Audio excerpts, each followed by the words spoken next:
For the thousands in attendance and the millions watching around the world,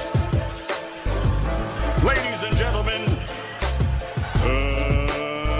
let's get ready to rumble! Yeah. What's up? It's that boy Coach Malachi Williams in the building. We back. New media today, USA Boxing. We are back. Let me go ahead and put this microphone down, because I know I do be yelling, man. Peace to the family, man. Peace to the family, man. Man, we're going to have a damn good show today, man. Boy, this thing here, boys, you know what I mean? Hit the like button, man. Hit the like button for the old boy. Hit the like button for the old boy. You know what I mean? Typing it right now. Yeah, man. It is what it is, man. Look here, man. Things getting kind of hot. You know, things getting kind of hectic on the block right now, man. In boxing, boy, we got some very interesting things going on in boxing right now. As a matter of fact, let me turn this camera this way. A little bit right there. Okay. Oh, we got some very interesting things going on in boxing. Hold on, guys. Try to get it perfect. All right. Ta-da, right there. I got this Sony A6100 that I use. You know what I mean? It's a pretty good camera. But anyways, yeah, things getting kind of hectic right now, man. I don't know what it is. As a matter of fact, hold on, let me do this. Yeah, I don't know what it is. How do I sound out there to you guys? Do I sound pretty good? I don't know what the hell. Gotta figure out what in the heezy. I'll put the mic down about right there. Yeah, man, do I sound pretty good though? Malcolm wrote, salute fam. Okay. Robert Williams gave me the thumbs up. Okay, all right. You say mids are a little high? Okay, mids are a little high. Sound check good here. Okay, so it's kind of mixed. Okay. All right. It is what it is, man. I mean, I don't know what the hell going on right now, but I don't want to. Hold on. I don't want to pull it all the way down, and I'm just gonna bring it down a little bit, about right there. See where we are. I'm just bringing. Okay, I'm cool. All right, I'm cool. I'm cool. Anyway, let's get into this, man. Boy, goddamn. But hey, listen, boy. Big Rolo got fans coming out of the woodworks. I'm doing my research, what I always do. I see my main man, my favorite promoter, old sausage nose, Leonard Ellerbe. I see old sausage nose, Leonard Ellerbe. You know what I mean? He doing his thing. Big Leonard. He talking, saying what he say. You know what I mean? He hyping the fight up. That's what he's supposed to do. He's supposed to hype it up. But Leonard, I got to correct you on some things, though. It's some things that Leonard has said, guys, that it don't, it's kind of rubbing me the wrong way. Like, Leonard, okay, I understand you trying to sell the fighting. I understand that you like to use a lot of hyperbole. And the crazy part about it is, my one criticism of Leonard Ellerbe is when he speaks as though he is the only one that's telling the truth and everyone else is lying. I'm the truth teller and everyone else is lying. No. Leonard, you be capping like a mug. Leonard, you be capping hard, lying, snotting noses, and we know when you're lying, because when you're lying, your eyeballs get big, your eyebrows arch up, and you go to pushing your glasses up. As soon as you do this, I said, that nigga lying. There you go, lying again. That's what he do. True. Let's give everybody a round of applause.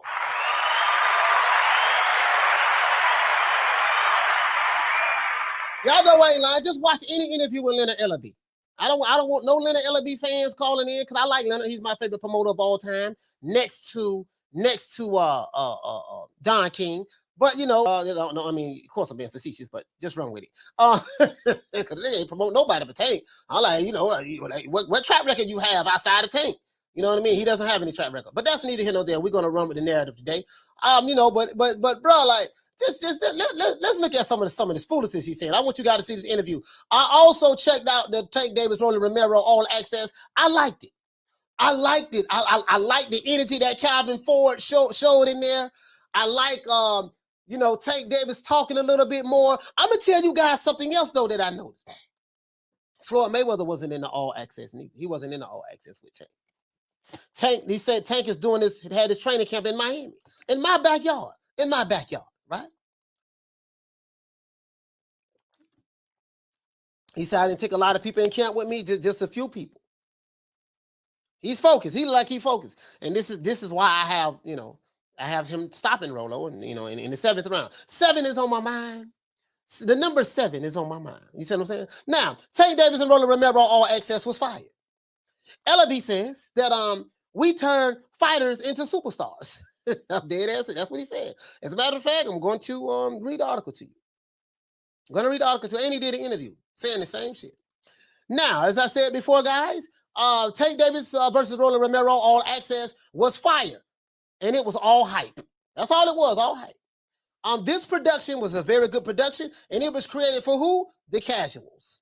Not me and you. Me and you ain't casuals. But I'm just saying, a lot of the casuals, this is what this was made for. I'm gonna tell you exactly what I'm talking about. I was talking to a kid. I'm not going to say his name, but I was talking to a kid, a young kid. I think he's about 11 or 12 years old. He's about 12. He's probably about 12 years old, something like that. He said, you know what? He subscribes to my podcast. He says, my favorite, do you know who Jake Paul is? I'm going somewhere with this. I said, yeah, I know who he is. Of course I didn't. Jake Paul is same, he's a Capricorn like me, same born, same day. But he said, yeah, Jake Paul is my favorite fighter. My favorite boxer is Jake Paul.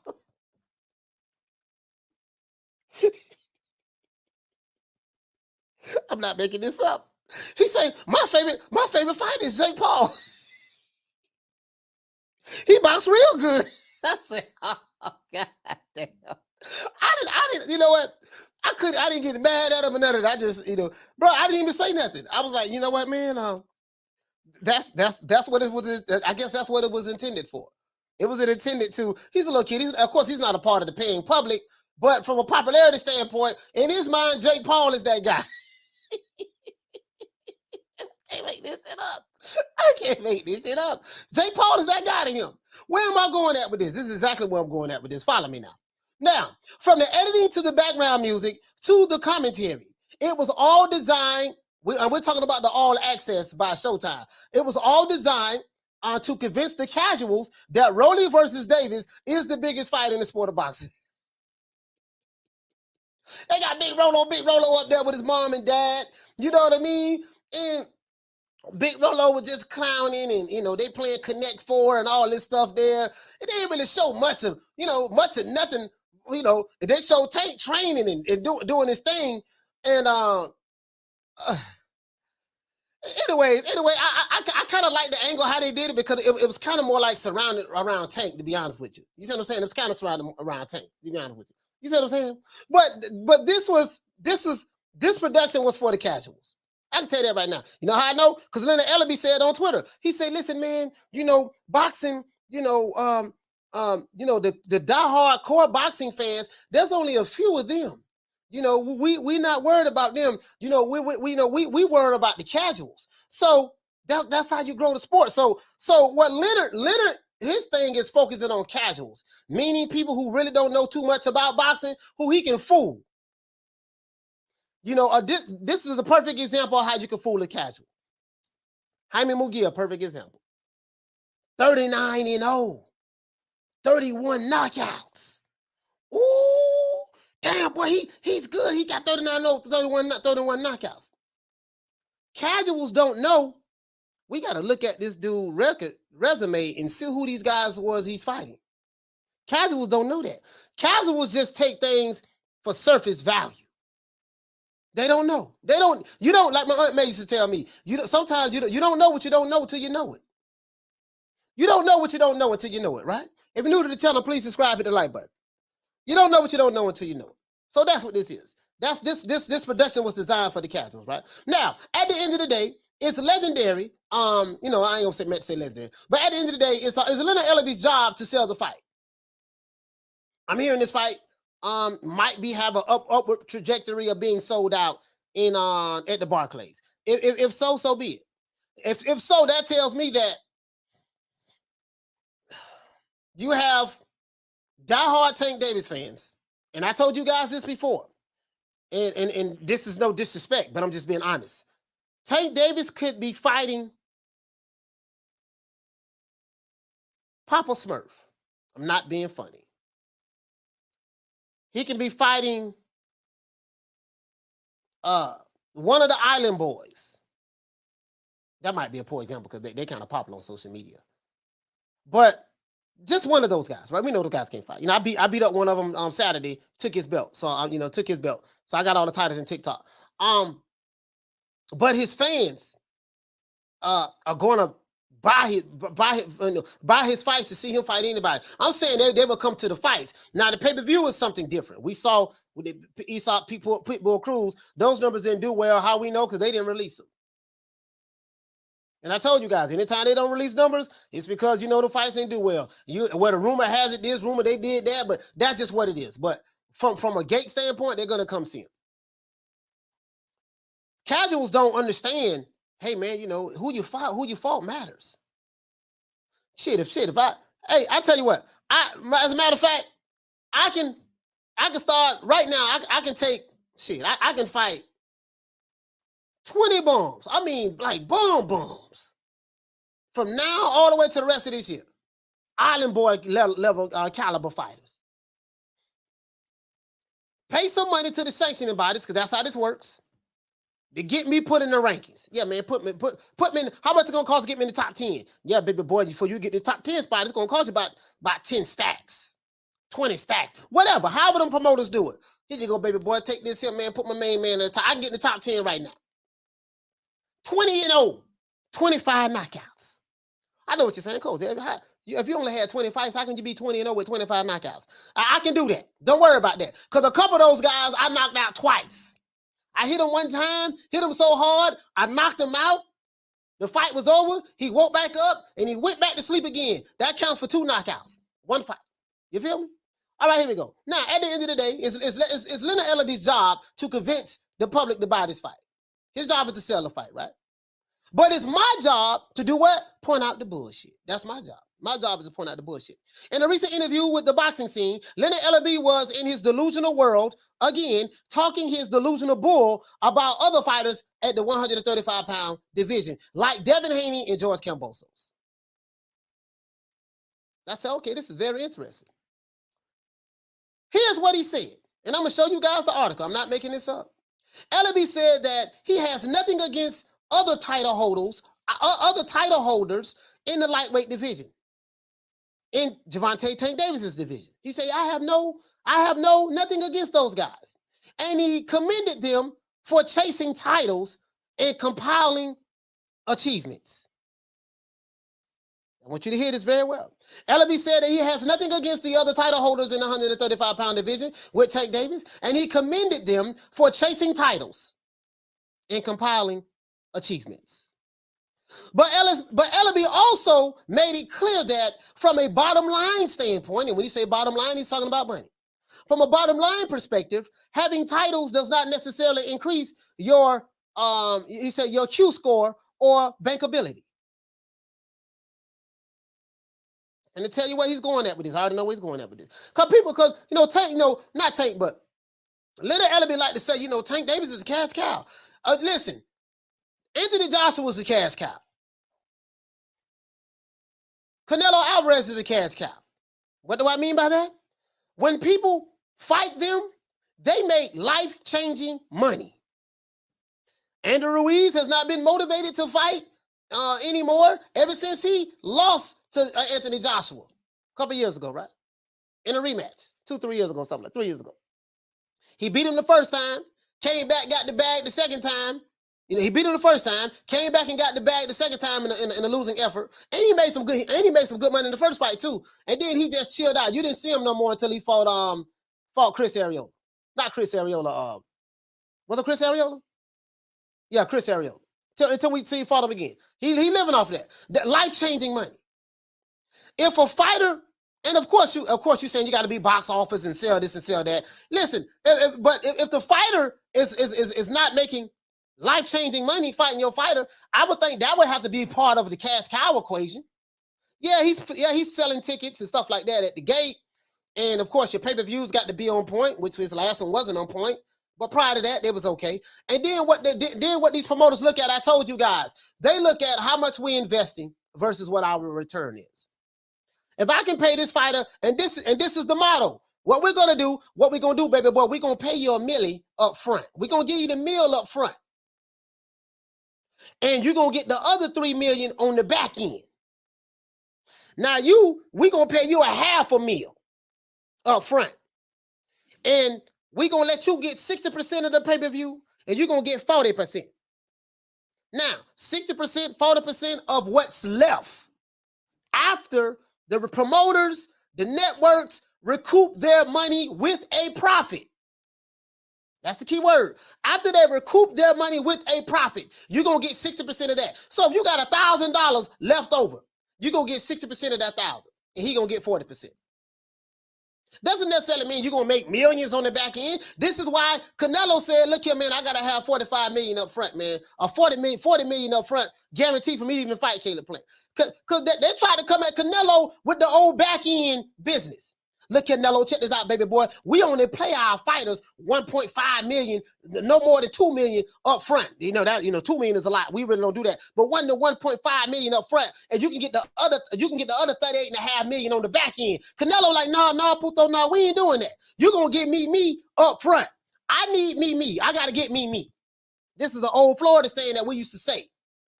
I mean that I got to get mine. When I was growing up as a teenager, man, I got to get me, dog. I got to get me. I'm going to get me. Nello like, no, I'm going to get me, puto, all that back end shit. Them listen to the YouTube channels. Don't listen to them. Them niggas don't know nothing. I'm telling you, Nello like, look here, man.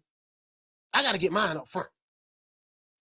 You see what I'm saying? Because we don't know what these pay-per-views going to do. It may not do, and then again, the networks know this is how many we have to sell in order for us to make a profit. If they don't meet their quota, guess what? That fighter don't get no back end money.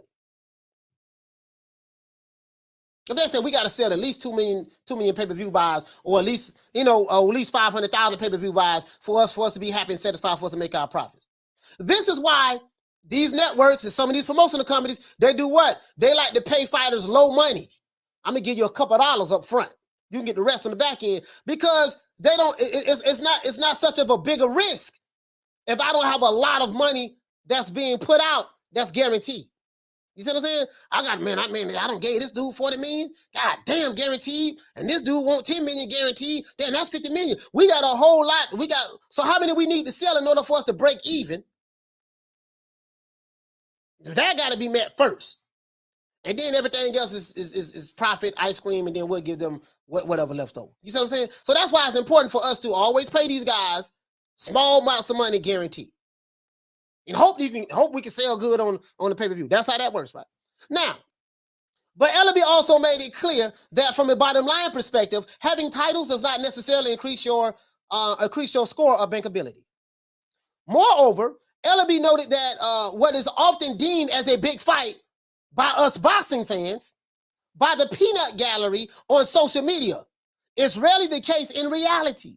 And he suggested that Davis's cohorts need to do a better job of showing up their marketability in order to demand a fight with Davis. Let's stop right there. Snossage Nose said that, and I quote, moreover, Ellerbe noted that what is often deemed as a big fight by the peanut gallery on social media. Now, this is him taking shots at boxing fans on social media, because Leonard Ellerbe be on Twitter going to war with people on social media. Because people say, we see what you're doing, baby boy. You paying this dude a hog head cheese sandwich, and you matching them up with this guy that's supposed to be a world-class athlete, and you trying to sell us that this is King Kong versus Godzilla. So we want to see Tank fight this guy, that guy, yada, yada, yada, yada, yada. And Leonard be on Twitter on the defense all the time saying, you guys boxing Twitter, y'all don't know what y'all talking about. You boxing fans, y'all stupid, y'all don't know nothing. The casuals no more. He's marketing to the casuals. So he's trying to justify the buffoonery. Again, this ain't got nothing to do with Tank. We are addressing old Snoss's Nose. Now, moreover, Ellerbe noted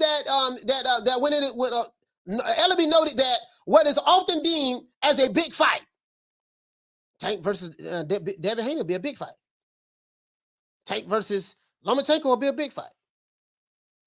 Tank versus who else in the lightweight division?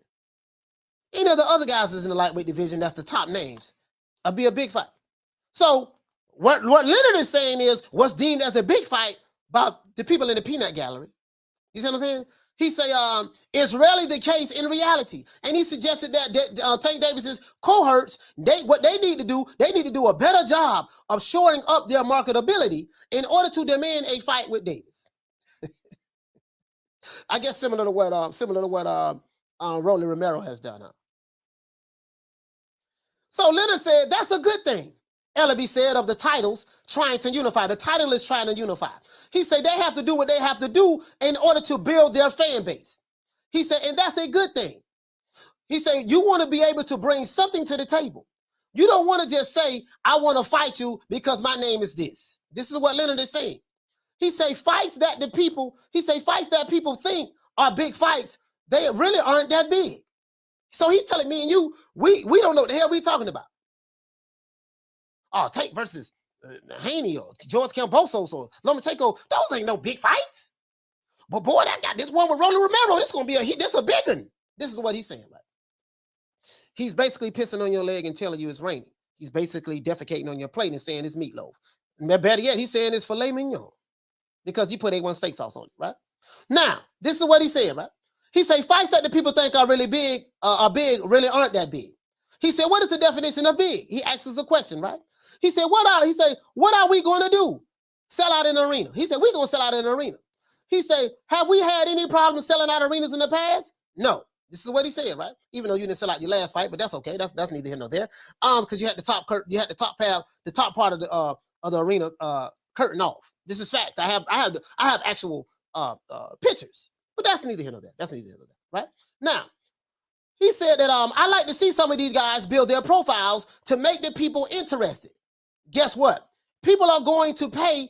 This is what he said here. He said people are going to pay their money for what they want to see. If you have an event and people aren't supporting your events, that's the reason why. Now, this is what I'm saying. You gotta have put on an event that people want to see, right? They're gonna pay for these fights, Leonard. You know that. But see, you guys so used to lowballing people. You see what I'm saying? And this is the problem. This is what Leonard said. He said you got to keep that in perspective, where the fans' interest is. This sport right here is bigger than what's on Twitter and all of that. So he brought Twitter up because he be on Twitter battling these guys, right? He said, like, we understand how to build fighters and turn them into superstars over here. Do you understand? Now, that caught me for an instant. He said that we understand how to build fighters and turn them into superstars. Can anyone tell me any superstars? Stars meaning plural with the S. Can you tell me any superstars that Leonard Ellerbe has built? Outside of Tank Davis. Remove Tank Davis' name away from the equation and give me one star. I don't want you to give me 2, 3, 4, 5, or 6. Just give me one. Please, somebody give me one. Just give me one. Maybe somebody knows something I don't know. Give me one, right? Let's see. So he said that we understand how to build fighters and turn them into superstars. You understand? I have the article right here. I'm going to show it to you. I don't want nobody saying, oh, man, Coach lying, that nigga lying. No. I got the article right here from the boxing scene, and I'm going to show it to you so you can physically see it. And I'm going to drop the link so you can watch it, read it for yourself. Ellerbe was asked to consider a scenario in which 27-0 Devin Haney, the 23-year-old WBC lightweight titleist from I think he's from California. Dev is from the Bay Area. He's from the Bay Area. Became undisputed champion. Basically, he's saying that they want to know what would happen if Devin Haney and Tank Davis was to get together and fight each other. Would you consider that? And then if Devin Haney become undisputed, would that make his profile become bigger in your eyes? This is Leonard Ellerbe's reply, and we're going to go right to the people in the chat. He said it would help Haney if he did become undisputed, who has a lower, this is what he said. He said Devin Haney has a lower commercial profile than Tank Davis. At the bargaining table, it would help him a little bit. But at the bargaining table for a fight with Tank Davis, with Tank, basically what he said, if he was an undisputed titleist, it would help him. He said it's not about the bargaining chip, though.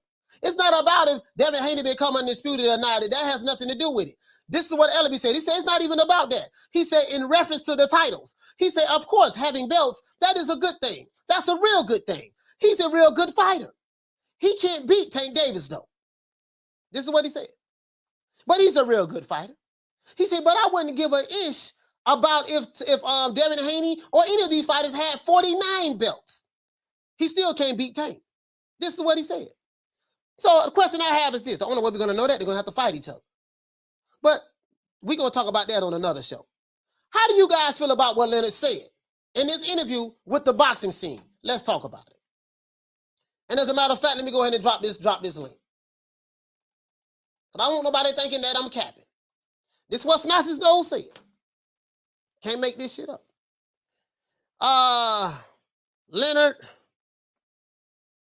Ellerbe interview. Here we go, guys. If you're new to the channel, please subscribe, hit the like button. If you're new to the channel, please subscribe, hit the like button. See, I gotta call out the bullshit. I have to call that out. You know, I rocks with Leonard, but goddamn, come on, Leonard, man. Come on, dog. Now, dog, right now, dog, you just doing just a little too much, dog. Right now, you're doing a little too much. You capping, hyperbole, dissing the fans at the same time. You know, talking about we don't know what we talking about when it come to big fights, and we don't know what a big fight is. If you're new to the channel, please subscribe to the like button. We got over 300 people in here and less than 100 likes. This is unacceptable. We need to get the likes up for me to open up the phone line. We got to get over 200 for me to open up the phone lines. Let me talk to the people. Let's go straight to the people. What y'all think? This man right here, man. Leonard Ellerbe, man.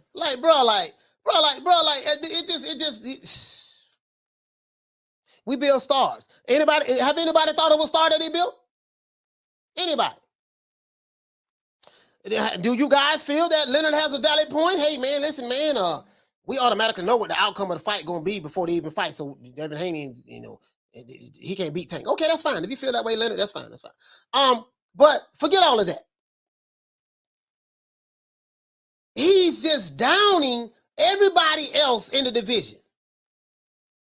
I understand you're a promoter, and it's like a sleight of hand. He's doing it on the slide. Yeah, that's cool. They getting belts and all that stuff. Yeah, it's cool. They just fight for the undisputed lightweight champion of the world. Yeah, that's cool. But see what we doing over here, from a bottom line standpoint, we putting butts in seats. So this is what he's saying.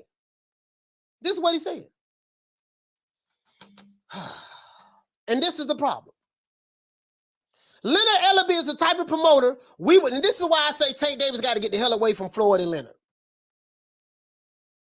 Maybe he might have to get the hell away from the PBC because which I doubt he'll do that. So it's really, as long as he stay a PBC fighter, this is going to be the same situation. It doesn't matter if Tank leads Floyd Mayweather Promotions or not.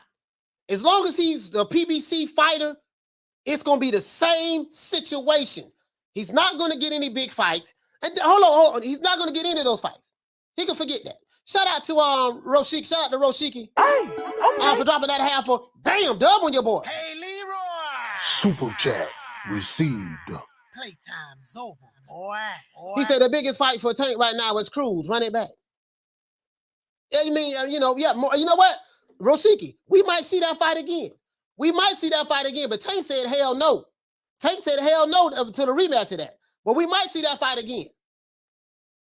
Hey, I wouldn't mind seeing it myself. Shit, especially after I thought Esau Cruz was gonna get knocked out in 3 rounds. Shit, I wouldn't mind seeing that again. Let's see, can Tank knock him out this time? Because he said the only reason he knocked him out was because they say his hand was broke, but we ain't see no surgery, no doctors, none of that. His hand was swollen. Now his hand was swollen, and he had to fight the guy with one hand. But I still don't think he would have knocked that dude out. Not Pitbull. That motherfucker could take a punch. His defense is on point. And he was just there. You see what I'm saying? He was just there. But I don't like what Leonard said because I'm going to tell you why. Leonard is the type of guy that he'll justify why big fights shouldn't be made. And the reason why he doesn't mind the Rolling Romeros of the crowd, because you ain't got to pay them a lot of money. Rolling making about $300,000 for this fight. Sources say, according to reports. Allegedly. And they're going to give Tank $1 million like they did his last fight. $1.5 million, and you're going to get the rest on the back end? Meaning what? Meaning the pay-per-views.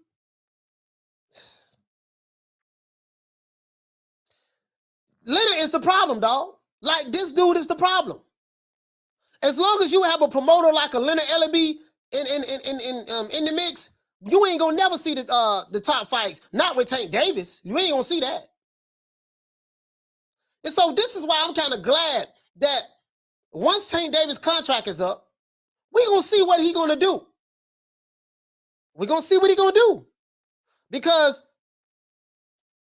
if he leaves Floyd Mayweather, and we still seeing the Romero caliber type fighters, or we're fighting fights that, oh, this is a flat-footed guy, he's slow, oh man, goddamn, we automatically know what the outcome is going to be. If he continue to fight those guys, then guess what? We can't blame Leonard and we can't blame Floyd. This is what he wanted all along. But we won't know that until this fight is officially over. So I'm anxious. I'm gonna take the wait and see approach. I hear what you're saying. I hear what your camp's saying. I hear what y'all saying. All right, okay. All right. We gonna see. We gonna see. We gonna see. True. Leonard man. The real boss. He say Leonard, Floyd, Heyman are the problem. Shout out to my main man Ron Boy Fresh, man. Shout out to my main man Ron Boy Fresh. Let's get these likes up, man, so I can open up these phone lines. Let's get these likes up. We got almost 400 people in here, and we got less than 200 likes. This is unacceptable. You see what I'm saying? You see what he's doing, though? As a matter of fact, let me share this article. I don't want you guys thinking I'm capping. I don't want nobody thinking I'm capping. Oh, man, even though he did drop the link, that nigga lying, man. Leonard ain't say that. He lying, man. You lying, man. You ain't never seen Martin Luther King. You know, this is what he said right here. This is the interview that he gave with the boxing scene. Ellerbe, Gervonta Davis is the picture of 135. We have all of the leverage. This is the article. And then Brooklyn, New York, he said, whether it's Devin Haney, George Kambosos, Ryan Garcia, or Vasily Lomachenko, the undisputed lightweight champion will remain the clear-cut B-side in a potential fight against Gervonta Davis, at least in the eyes of Leonard Ellerbe, Davis's promoter. Did you see this, fam? This, according to Leonard Ellerbe, it doesn't matter whether it's George Kambosos, Devin Haney. Let's say these guys become undisputed. Whether it's Ryan Garcia, Mascara Garcia, whether it's Vasily Lomachenko, the undisputed lightweight champion, whoever that may be, will always be the clear-cut B-side to fight Tank Davis. Leonard Ellerbe, the CEO of Mayweather Promotions, which handles Davis, stated that nobody in the 135-pound division comes close to being the draw that Baltimore's Davis is. And so long as that remains the case, any fight negotiations would have to proceed from that premise, irrespective of how many titles the opponent may have. Let's stop right there. He's telling you right now. Look here, baby boy. You're going to take this $1 million that I'm going to pay you, and you're going to get the rest of your money on the back end. This is what he's saying. Because, you know, they say that, Leonard Ellerbe, they don't like to pay fighters. So he sit back and complain, and one breath say that, and let's talk about Devin Haney for a minute. Devin Haney making all of this money with what's my main man name? Eddie Hearn. He's making all this money. I'm not going to pay him that. Well, I hope you don't think we're going to pay him that. Now, remember that Devin Haney was supposed to be under a slave contract with Eddie Hearn. Devin Haney was supposed to be under a slave contract, according to the Wakanda pushers out there. Shout out to Wakanda. According to the Wakanda pushers, Eddie Hearn was giving out slave contracts to Devin Haney. But Leonard Ellerbe, the black guy, said that, man, Eddie Hearn is paying Devin Haney a whole lot of money. So, man, if he paying him a whole lot of money, it can't be no slave contract. So I don't just debunk that. Thanks to Leonard Ellerbe. Let's give Leonard Ellerbe a round of applause.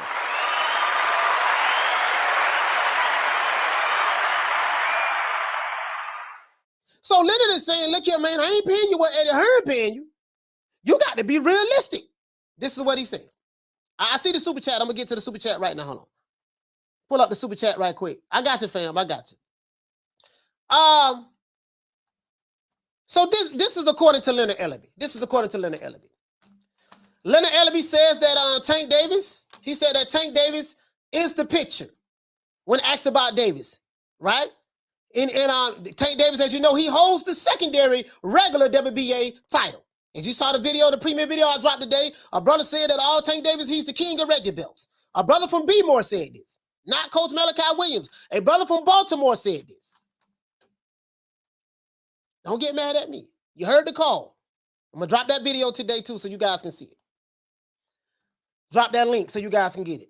He said, I said this before. You know, he said that he is the prize. He's the only one. Again, put this in perspective. I said this before. He said you can put all of those other guys in the lightweight division that you're talking about. Put them all together into one fighter, and they still do not equal what Tank Davis just did on Sunday night in Los Angeles with those fans. He was talking about when Tank fought Isak Cruz. He said, this is not true because I'm going to tell you how this capped. Ryan Garcia just did 14,000, 15,000 fighting Tago in San Antonio. Tank ain't do nothing about 14,000, 15,000. The place wasn't a sellout. So Ryan Garcia did the exact same number. So what the hell are you talking about? Come on, man. So I just debunked that, right? Let's continue. Leonard Ellerbe says, we have all of the leverage. The belts are what they are. Those are good fighters. All of those guys will meet up. They will eventually fight each other. You can't do it fast enough, you know? He said Ellerbe was referencing the reports that 15,000 spectators came out to see Davis fight Isak Cruz. You see what I'm saying? This is what he's saying. He said the 27-year-old has also commanded large gates in various metropolitan cities across the country, including Atlanta, San Antonio, and his hometown of Baltimore, in a way that few American fighters at the moment have been able to do. Now, this is facts. This is true. This is true. This is true. This is true. Tank does bring him out. It don't matter who Tank Davis fight. His fans gonna support him. You gotta love that. You gotta love that. You gotta love that. All right, let's continue. The next city that's on Davis' list is the media capital of the world, New York City, at the Barclays Center in Brooklyn. You see what I'm saying? This is where he became a junior lightweight champion when he fought Jose Pedraza. It said Tank Davis is 26-0 with 24 KOs, with swap punches with the one and only Romero, who has 14 wins and 12 of them by KO. He's going to fight Big Rolo, if you don't know. Big Bad Rolo, right? Ellerbe said that he has nothing against the other title holders in Davis's division, and I read this to you guys. And as a matter of fact, let me drop the video for you guys to look at. This is what the man said, man. So to me, this sounds like I'm trying to minimize everybody. You're going to take this $1 million that we pay everybody else, 500,000 to 1 million, and you're going to get the rest of your money on the back end. That's what it sounds like to me. This sounds like some old jive turkey talk.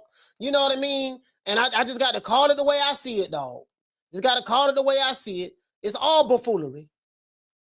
It's all buffoonery. Let's go ahead and let me share this. Get shareable link. Let me share this. Drop that video right here. New video by Coach. New video. Here you go right here. Y'all check that video out. Let's talk to the people, man. What the people got to say? Shout out to Brandon. Hey, okay. For dropping that quarter of a bam dub on your boy. Hey, Leroy. Super chat received. Playtime's over, boy. I mean, say, looking at Tank's last interview, he gave a hint and basically told where he's going. What was the hint? What was the hint? He said when asked about Ryan Garcia fight, he said Ryan must know something. Yeah, I don't know what the hint is. You see what I'm saying? What was the hint, fam? What was the hint? Knockdown 305. What did it say? He said that dude probably got beat up after that call, Coach. Oh man, bro. I'm just saying though, hey man, if you're new to the channel, we got to get the likes up to 300, man. We need 300 likes for me to open up the phone lines. We shorter than a midget on his knees. We got over 400 people in this show today. Over 400. We probably gonna be at 500. And we got less than 300 likes. We need 300 likes for me to open up the phone lines. I want to talk to the people. I'm just saying, fam. I'm just saying, bro. This is the problem, bro. Like, Tank got to get away from Leonard Ellerbe now. He got to get away from him. Because talking like that, so basically, shit, if we leave it up to Leonard, we ain't gonna never see these fights, dog. We would never see these fights if you leave it up to Leonard. Oh man, Tank's a star. That's what he gonna say. Romero, you see, this is a business, guys. What he's trying to do. Listen, man, I'm not paying Tank. What I'm not gonna pay Devin Haney. Because Devin Haney ain't finna be coming to fight you for no $500,000 or $1 million. And you talking about, yeah, man, you gotta increase your marketability. And Tank put butts in seats and this and that. And that is true. That is true. He's not lying about that. Tank Davis is a draw. He is a draw. That they do come out to see him fight. He's not lying about that. But for you to sit back and say, damn, man, if somebody's undisputed in the lightweight division, then that don't mean nothing. Bro, like, you get what I'm saying? And y'all supposed to be the money team. Y'all got all this money. I'm going to show you, man, that shit be capped. These dudes be talking like they got all this and all that. You'll be surprised. These dudes ain't got what you think they got, dog. They don't be having what they be putting it out there to be. Me say, Coach, if Tank win or lose, he's going to get criticism regardless. Yeah, of course he's going to get criticism. Yeah, he's supposed to. If he beat Romero, he gonna get criticism because he hadn't been in the ring with a guy that got 14 fights in the first place. That's fair game. And if he loses, he damn sure gonna get criticism because he ain't got no business losing to a guy with only 14 fights in the first place. It is what it is. Welcome to the fight game. That's what it is. Everybody get it. Everybody get it. You see what I'm saying? It is what it is, man. Big Ron, he say, Coach, you're not Ellerbe. He says it like we believe him. Kenny, what you say, fam? He says, Kenny, he says, he might want Haney, but Loma and Ryan too risky. I'm just saying, dog, like, we're never gonna see those fights if you're listening to Leonard. Tank gonna have to get away from those guys. He's gonna have to. Shout out to Big Brandon for dropping that quarter of a bam dub on your boy. Hey, Leroy. Super chat received. Playtime's over, boy. He said it sounds like he might take the money with the zone. Eddie will overpay for sure. I see him doing a Danny J deal and keep Al and work with Eddie. Okay. I mean, at the end of the day, Tank Davis is going to be 28 years old this year. He's not getting any younger. And, he need to go where he can get the legacy fights and make the bag at the same time. Eddie Hearn is on record saying that I'll be more than happy to overpay for Tank Davis just for the banter with Eddie Hearn, with Leonard Ellerbe. Just to stick it in Leonard Ellerbe's face. Yeah, I took your fighter, now he's over here with me. Like, he'll do that. And guess what? That might be a good thing because we'll be able to get the Tank and Haney fight. We'll be able to get that. As long as he went Leonard, that fight ain't gonna happen. Now, don't get me wrong, Tank, and don't get me wrong now. Leonard and Floyd, they made Tank a millionaire. He's a multi-millionaire. And being from what Tank came from and to where he's at now, we gotta give them credit for that. They did that. He made a lot of money taking the least amount of risk. Right? He made a lot of money taking the least amount of risk. You see what I'm saying? Matchmaking was pretty good, But according to Leonard, dog, like we'll never see those fights. And that's the problem. And he's like, yeah, man, the people got to be. So when he said that, it doesn't matter if all of those fighters in the lightweight division put together don't equal up to Tank. And if Devin Haney and Kambosos, if they become undisputed, that don't mean nothing. For him to say that, yeah, and if they want to do business with us, they got to, they got to be realistic. We got to evaluate their market value. Your market value is not nowhere near as big as Tank. So what he's saying is, since your market value is not where it's supposed to be at, I want you to fight for this $500,000 or $1 million, guaranteed, and you'll get the rest on the back end.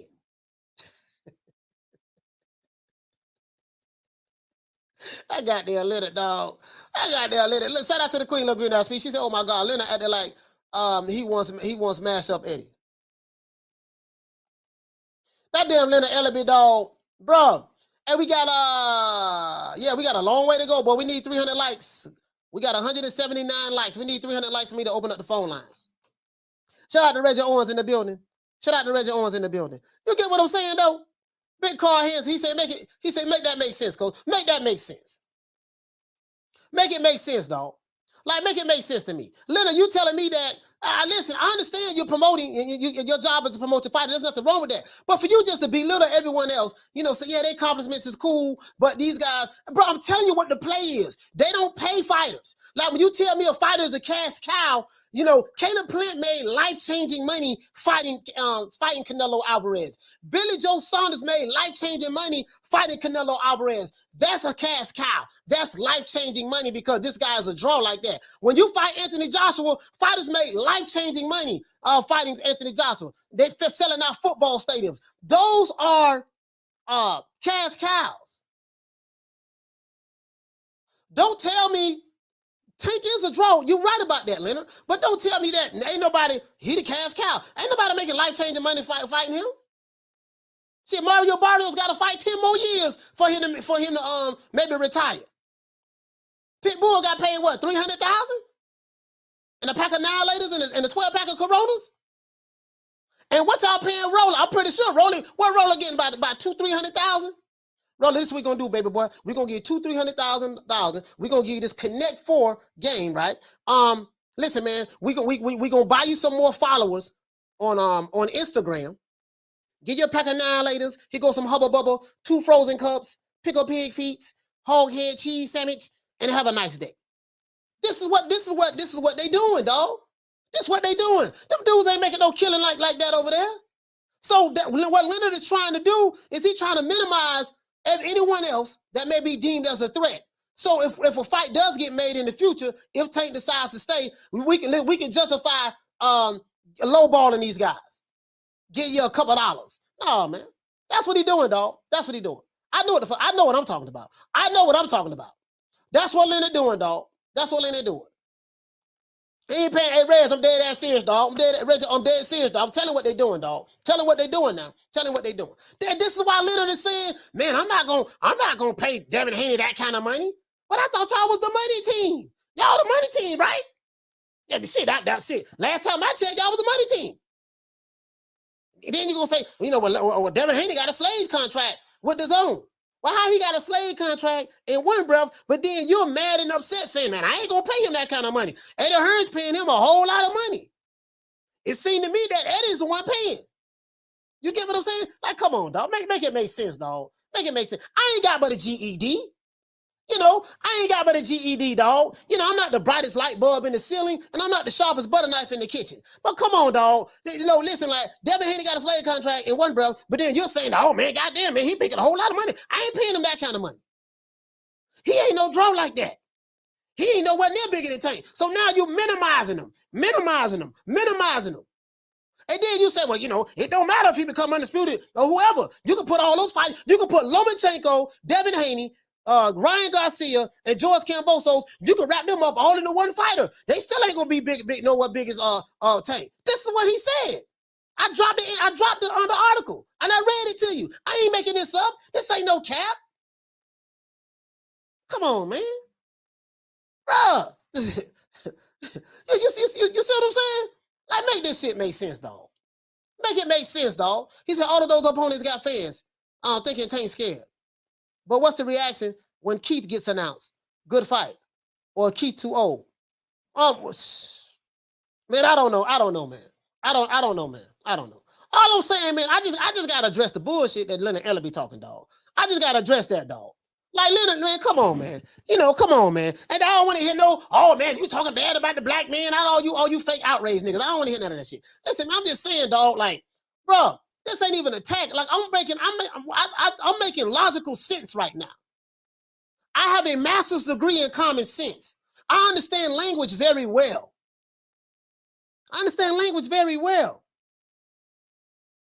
And I'm like, bro, like, I don't like what I'm hearing. You're like, if I'm Tank Davis, what's the incentive of me to stay here outside of I'm gonna continue to fight tomato cans after tomato cans and continue to get these checks, continue to get these checks that I've been getting. You know, I'm making millions of dollars, and I ain't really got to fight no. You see what I'm saying? I ain't really got to fight none of the top guys, because I got a promoter that's telling me, oh man, don't worry about them, Tank, don't. You know how Leonard do it? Don't worry about them. See, you got to stay off of boxing Twitter. Those guys on Twitter, Tank, they don't know nothing, Tank. They don't know nothing. You making millions of dollars, son. You was broke in Baltimore when we found you. When we found you, you had one shoe on, a sock with holes in it. You was eating mayonnaise sandwiches when we found you. You didn't have nothing. We polished you off. We made you into a star. Don't listen to those guys. You get what I'm saying? This is what Leonard has he's a very arrogant guy. And he looks down on boxing fans. I listen to this guy's interviews, and I watch what he tweets on Twitter, because I'm stalking him on Twiter. And this is what he has a pompous attitude towards the fans. Go on Twitter, get in a conversation with Leonard, and he gonna block you if you say something he don't like. The nigga blocked me. The man blocked me. You see what I'm saying? Man, we got 500 people in here, man, and less than 300 likes. Man, this is ridiculous, dog. Dog, we got 500 people in here and less than 300 likes. Man, we need 80. Listen, man, we need 92 more likes, man. 92 more likes for me to open up the phone line. This is unacceptable. Shout out to the Manic V. Hey, okay. For dropping that $2. Bam, super chat on your board. Hey, Leroy. Super chat received. Playtime's over, boy. This don't make no sense, man. He said, saludos on Day, Texas. Saludos, mi hermano. Es un placer conocerlo. You get what I'm saying? Like, just, what's the word I'm looking for? Dismissive. Just dismissive. You know, oh, they don't know what they're talking about, Tank. Don't listen to those guys. You know how he be moving his hand and stuff. Don't listen to those guys. But here you go right here. Put my glasses. I got some glasses. Got some glasses right here. Some of my old glasses. You're gonna see, Tank, don't listen. Tank, you a star. Don't listen to those guys. When he gonna doing that, the nigga lying. Tank, who cares if Devin Haney is chasing greatness and you're a millionaire, you're a multi-millionaire. We made you rich. Don't listen to boxing Twitter. Those guys on box, I block all of those guys anyways. I block those guys. You a star. Come on, man. This nigga here, man. This nigga Leonard, man, like, bro, I don't like that, dog. I don't like that, dog. Shout out to the Manic V. Salute to you, fam, for becoming a member. If you want to become a member, if you want to become a member, hit the join now button that's next to the subscribe. You can also become a member by clicking the link in the description below, or you can become a member by clicking the link in the that's pinned to the chat. I'm dead ass serious, dog. I'm dead ass serious, dog. You see what I'm saying? Like, come on, man. Come on, dog. Like, I mean, I get it, dog. Oh yeah. Tank. I mean, listen. Devin Haney may not be the star that Tank is in America. Lomachenko may not be that star that Tank is in America. Now Ryan Garcia is doing what Tank is doing at the box office. So they coming to see Ryan. Well, come on, dog, Leonard, man. For you to just look down on everybody else because you want to lowball them any goddamn ways, man. Come on, dog. That's all I'm saying, fam. Shout out to the real McCoy. Hey, okay. For dropping that quarter of a bam dub on your boy. Hey, Leroy. Super chat received. Playtime's over, boy. The real McCoy said, hey, coach, don't sleep on no mayonnaise sandwiches. He say, them used to be my favorite growing up. Hey, bro, listen, I'm with you, bro. Mayonnaise sandwiches. I like the helmets. The helmets, mayonnaise. Oh, man, the mayonnaise, the helmets, mayonnaise sandwiches. I used to like the grilled cheese sandwich, too. Grilled cheese sandwiches. Yeah, man. Shit. Hell yeah. I feel you, dog. I feel you. But you see, hey, but real McCoy, you see what I'm saying, though? You see what I'm saying? Listen, bro, like Tank can only go for that story so long. Okay, I get it, dog. I get it, dog. I get it. I get it, dog. Hey, what they say, James Aaron, he said, we care about you, Tank. We will never hurt you. Hey, listen, I get, you feel me? I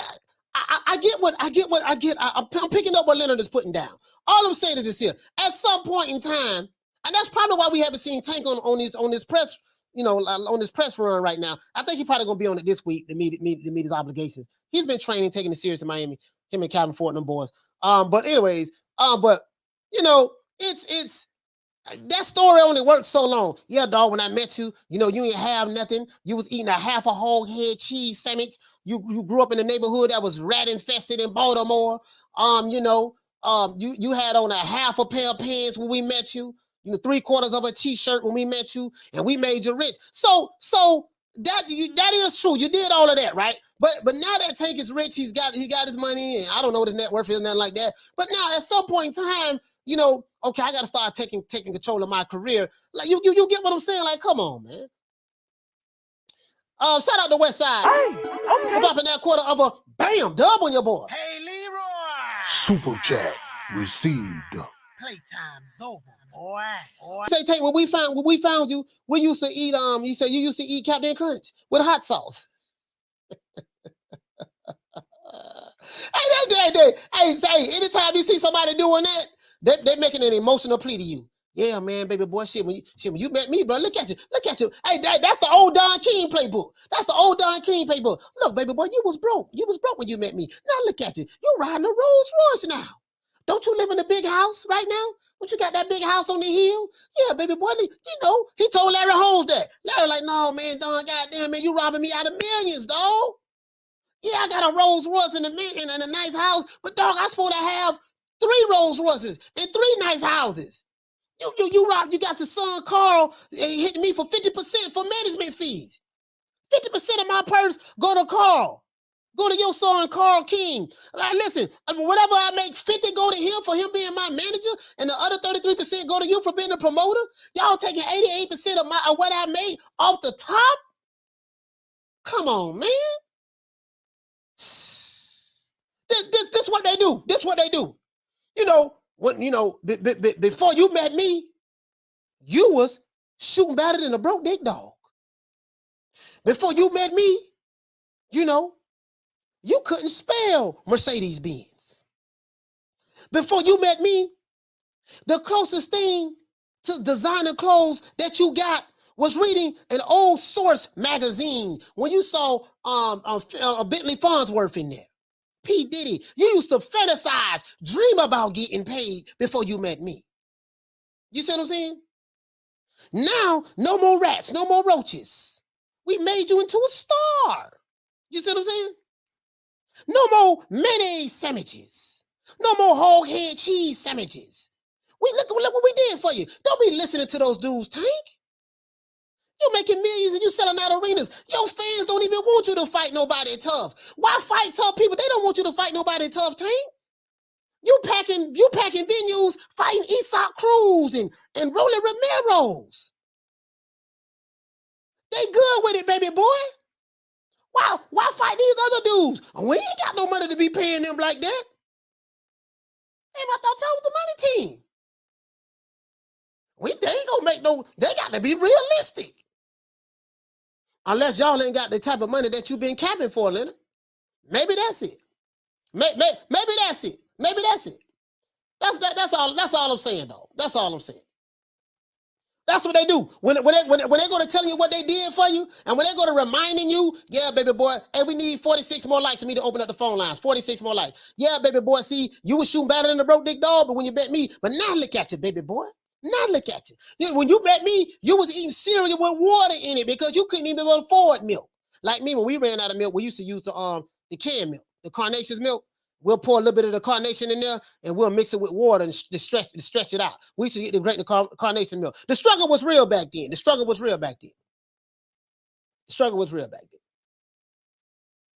A lot of these dudes, they ain't, you'd be surprised, man. Listen, I said this before. You really won't know what these dudes really have until after they retire. Because what happens is when you put yourself in a situation to where you become a predator to a financial advisor, and you're a guy from the inner city, you know nothing about finances. You know nothing about how to manage your money. All you know is I'm driving this car, I'm living in this house, and I'm living better today than I was yesterday. But when you don't understand the breakdown in the economics and you trusting these dudes in suits, next thing you know, shit, 3, 4, 5 years later after you retire, you find out you owe $10 million in back taxes to the IRS. Man, I had trusted Leonard them to handle that. I had trusted Leonard them to handle paying my taxes. Come to find out they weren't paying your taxes. You won't know how much money you got unless you audit those books. You got to audit those books, dog. Got to audit those books. Yeah. Got to audit those books. You see what I'm saying? You won't know, bro. You got to be on top of your game, man. Because these dudes here, man, he said he used to go to church praying for millions. Look at you now, Tank. You used to go to church praying for millions. Look at you now. That's what they do, right? They'll tell you all that, and then you go to thinking about it. Yeah, dog, man. I was broke, dog, when I met them. Yeah, man. Damn, I am living better today than I was yesterday. But damn, man, man, look, is there any way I can get a little bit more guaranteed money up front instead of, because I'm waiting so long to get this money on the back end, like 6, 7, 8 months go by. I ain't received none of this money yet. And, when I talk to Al tell me to talk to you. When I talk to you, you tell me to talk to Floyd. When I talk to Floyd tell me to talk to Al. I'm like, dog, like the money trickling in, but why I can't get it all? Like, I don't understand. 2 months don't went by. Well, like, what's going on? Look, baby boy, listen, don't be asking all these questions. You know what your problem is? You listening to bots and Twitter too much. That's why I told you to get off of social media. Get off of social media. And this is what they do. They try to manipulate. It's an old Don King book, bro. Old Don King playbook. The old playbook that the Italian mobsters used to use back in the day. That they're probably still using now. They're part of that. That's why it's probably, I was gonna say it's probably good to get a network deal, but I don't know. But you get what I'm saying though, dog. Like, come on, Leonard, man. Like, bro. And this is another thing. Once Tank decides to leave Mayweather, more than likely he probably still gonna be with PBC. It's gonna be the same shit. It's the PBC blueprint. You see what I'm saying? I don't know, man. But the brother said that he sounded like he may leave. Hey, listen, if he leave, go to Eddie Hearn, man, so be it, man. Shit, I ain't mad at him, man. At the end of the day. Major Key, shout out to Major Key. He said, nah, brother, inflation is going to get you more on the back end. Exactly. Because you're waiting. Look, this is what you're going to get in the future. Later on down the line. Reaganomics. We're going to trickle it down. But inflation, you see how much gas is right now. You see when you go to the grocery stores, a lot of those shelves are empty right now. You see that? Food prices going out over the roof. So the inflation going to eat your dollar. Shit, I remember when I was growing up, $1 get you, shit. When I was growing up, $1 get you a loaf of bread. That's when I used to eat white bread. $1 get you a loaf of bread. Shit, when I was growing up, man, the dollar, $5, boy, shit. Hey, $5? But if you had $5 when I was like 7, 8 years old, man, you were balling. You was balling back in my day. You see what I'm saying? True. Now $5 get you a loaf of bread. So that means that same loaf of bread is now worth 5 times more than what it was 30-something years ago. Shout out to Jaime Rivera. Hey, okay. For dropping that $2. Bam! Super chat on your boy. Hey, Leroy. Super chat received. Playtime's over, boy. He say time thanks spread. He say time thanks spread his wings, coach. I guess you meant to say Tank. It's time for Tank to spread his wings. Yeah, man. Yeah, shit. Look here, man. And look here, man. It ain't what it used to be, baby. It ain't what it used to be, man. It's rough out here. It's rough out here now, boy. It's rough out here now. And if you put all your trust in the guy in the business suit because he talking good, shit, boy, hush. Yeah, he might have made you a start. He might have made you some money. Man, did you order those books? Man, you better order those books, man. Because yesterday's price ain't today's price. Man, order those books, man. Shit, man. Hey, man, you better order those books, man.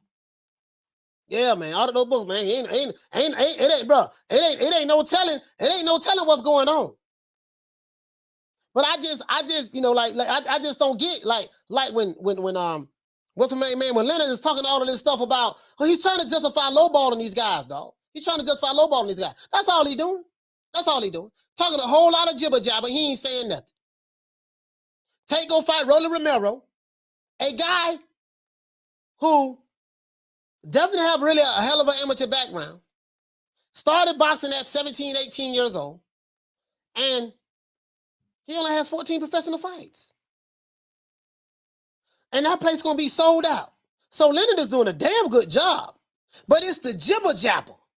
All this jibber jabber, and again, like, come on, Leonard, don't say that, dog. Because to me, that's very disheartening. The reason why it's disheartening is because, and it's disingenuous, because, okay, if Tank stay, then damn, dog, like, you justifying the buffoonery. You justifying, yeah, we don't need to see this fight because they need to be realistic. Hell, if Kambosos have 50,000 coming to see him fight Devin Haney in Australia, guess what? Kambosos is a cash cow in his country. He's a draw in his country. If he had 50,000 come out to see him against, you know what I mean? Now I get what you're saying, Leonard. You're saying on a consistent basis what we've been able to do with Tank. But I think a lot of that has to do with people identifying with Tank Davis' story, and they identify with Tank. They love Tank. I don't really know if it really have anything to do with you, Leonard. You know, because I'm going to tell you why I say that. If it had anything to do with you, Leonard, how come y'all ain't make another goddamn Tank? You said that you make stars. We know for making stars. Okay, plural. Okay, then give me another star. Anybody know another star? You know, and I ain't talking about Lucky Star by Madonna. That came out of what, 84? I ain't 84, 85, somewhere up in there. I ain't talking about 85. I ain't talking about that. I'm talking about, listen, you saying you make stars. Are there any more stars that Leonard Ellerbe has made? Anybody? Please, somebody help me out. Somebody. Let me deal with that Negro quote. I'm glad, no disrespect to you, brother. I'm not attacking you, but I'm going to deal with what you said because you just enunciated one of the major intellectual handicaps of the Negro psyche. You get what I'm saying, though? Y'all get what I'm saying, though? You see what I'm saying? Like, I'm trying to make this shit make sense to me, dog. I mean, I get what you're saying. You're a promoter, right? And we got, you know, again, as I told you guys before, man, I got Tank stopping Rolly. Not because I don't like Rolly, dog, but just all the intangibles. And honestly, I kind of feel sorry for Rolly Romero this weekend. He's gonna make some money, but I kind of feel sorry for him, bro, because I seen that All Access, man. Tank look like he ready, dog. He look like he ready, dog. You see what I'm saying? So I don't know, man, but a lot of Rolly Romero fans came out of nowhere. Somebody going to jail. That's all I know. You sound like a bitch. Bitch. Man, I ain't worried about jail. Shit, man, I don't give a damn about going to jail. You can take me to jail. Take me to jail. Shit, lock me up. Lock me up. Throw away the key. Throw away the key. Yeah, man. Shout out to Kane. Hey, we're dropping that $2. Bam! Super chat on your boy. Hey, Leroy. Super chat received. Playtime's over, boy. He said if Tank lose, you think he has to stay with Floyd? No, he can still leave. I mean, he's still gonna be a draw. You know, but he fuck around. I don't think he's gonna lose, dog. But if he mess around and do lose, oh my God, that'd be a shock. And that'll probably be the biggest upset, one of the biggest upsets in the history of boxing. Shout out to my brother Dante. Hey, we're dropping that $2. Bam! Super chat on your boy. Hey, Leroy. Super chat received. Playtime's over, boy. He said using the hell out of Tank. Yeah, man. Reg, what you say, Reg? He say, man, did you see Rolly running around the track? The kid looks mentally handicapped. Man, come on, man. Hey, listen, but Reg, we know what it is, dog. You know what it is. You already know what it is, dog. We know what it is, dog. Come on. We know what it is, dog. We ought to know what time at TI is. We know what time at TI is, man. What I don't like, Reg, is the simple fact that you just trying to defecate on my plate and tell me it's filet mignon. Telling me it's meatloaf. Nah, man. Nah. Guess what, though? By you got people like me talking about Big Rolo. Hold on, we got the likes up yet? Do we have the likes? We need 22 more likes for me to open up the phone lines. We need 22 more likes. By me talking about Big Rolo, put some hype on it. I gave Rolly Romero Big Rolo name. We got Big Rolo. Big Rolo coming through the door, throwing them bolos. Big Rolo throwing them bolos. Because we know he like to throw the bolo. He throw them bolos, man. Big Rolo coming through the door. You know what I mean? Throwing bolos, choking them. He choking them. You know what I mean? He choking them paws, throwing them at Tank. You know, you got people like me. You know, that's why some people listening right now. They're like, yeah, man, I'm telling you, boy, I don't know, boy. Boy, Rolly, boy, I'm trying to tell you, boy, yeah, boy, gang. Boy, I'm telling you, boy, gang. Rolly go, boy, I'm telling you, boy. Yeah, Puto. Boy, Rolly go make it do what it do, Puto. I'm telling you, man. I'm telling you, I say. Rolly's the one. Leonard Ellerbe be doing a damn good job, boy. Rolly the real one, boy. True. Hey, Rolly the real one. But this ball been taking the easy matches. Fight another ball. I got to buy the fight. I got to take the hit for the fight. So I can commentate, so I can be the commentator for the fight. We're gonna do a fight part of this weekend. So I got to buy the fight so that I can go ahead and so you guys don't have to suffer through it. You know what I'm saying? Because I know a lot of people that say they ain't buying this fight. Hell, ain't no way. We ain't buying this goddamn fight, man. Man, they fight no goddamn body. They looking at Romero saying that he's not all there. Come on, man. Leonard, come on. And I like Big Rolo. I like Big Rolo. Shout out to Edwin. Hey, okay. Dropping that quarter of a bam dub on your boy. Hey, Leroy. Super chat received. Playtime's over, boy. He said, Coach, how that cash cow, but can't afford to get top guys in the ring with them. Exactly, dog. True. He said, thanks to Rolly IQ, he's probably getting a Honda Civic to fight. Come on, man. Bruh. Man, come on, dog. That brother, come on, man. You feel me? Man. He said, what do you think about David Benavidez? Yeah. David Benavidez look real good. Yeah, we're gonna talk about that. He gonna have David Benavidez. You know, that's another story. I talked about him yesterday, fam. Kenneth, he said the first 3 rounds are gonna be tricky for Tank. Yeah, but more than likely. Big Rolo, man. Hey, you gonna put some respect on Big Rolo name too, man. Put some respect on my name. We gonna respect it. We gonna respect Big Rolo. Look here, man. We got the lights. The lights is up. Phone lines is open. We gonna respect Big Rolo, man. We gonna put some respect on Big Rolo name, man. Put some respect on my name. We gonna put some respect on Big Rolo name, man. It is what it is, man. Cause Big Rolo said he knocking Tank the F out. Come fucking with me, you gonna get knocked the fuck out. I'm a knockout artist, baby.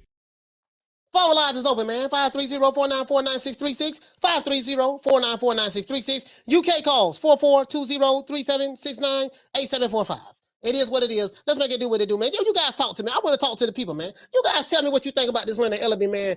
Bro, I just don't like, bro, like, okay, when you call here, tell me a star. Since Leonard Ellerbe say, we make stars, we make stars. So since we make stars, tell me a star that Leonard Ellerbe has outside of Tank Davis. That's one, right?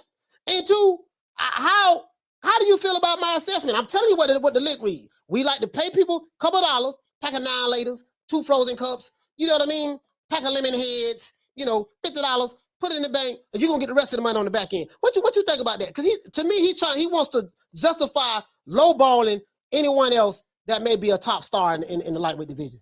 Caller, what's your name? Where you calling from? All right, caller, hung the phone up. You get what I'm saying, though.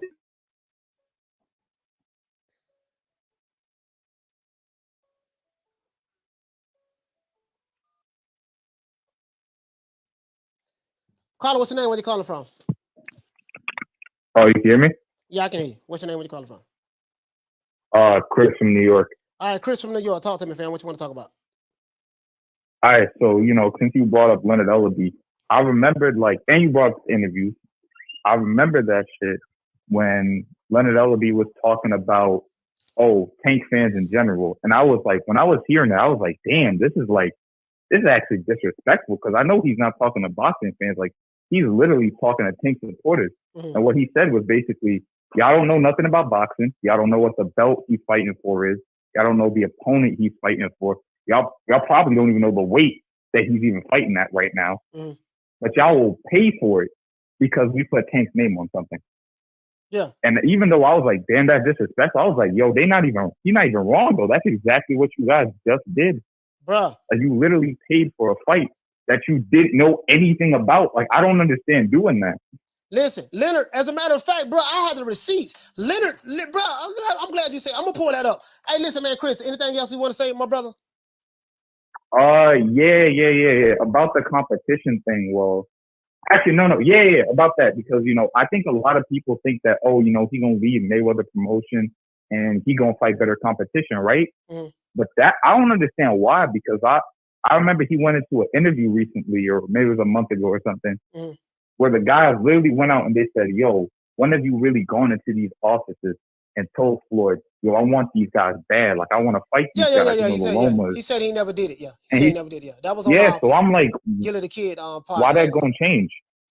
Yeah, like, why is that going to change when he leaves? He's just going to probably do the same thing over and over again and fight the same cans. Like, you've never made the what's it called? You never try to put any urgency in getting them fights before, so why are you going to do it now? Well, we won't know. Well, we won't know. That's the thing. I think that's what everybody's anxious to see. Everybody's anxious to see what Tank is going to do post Mayweather.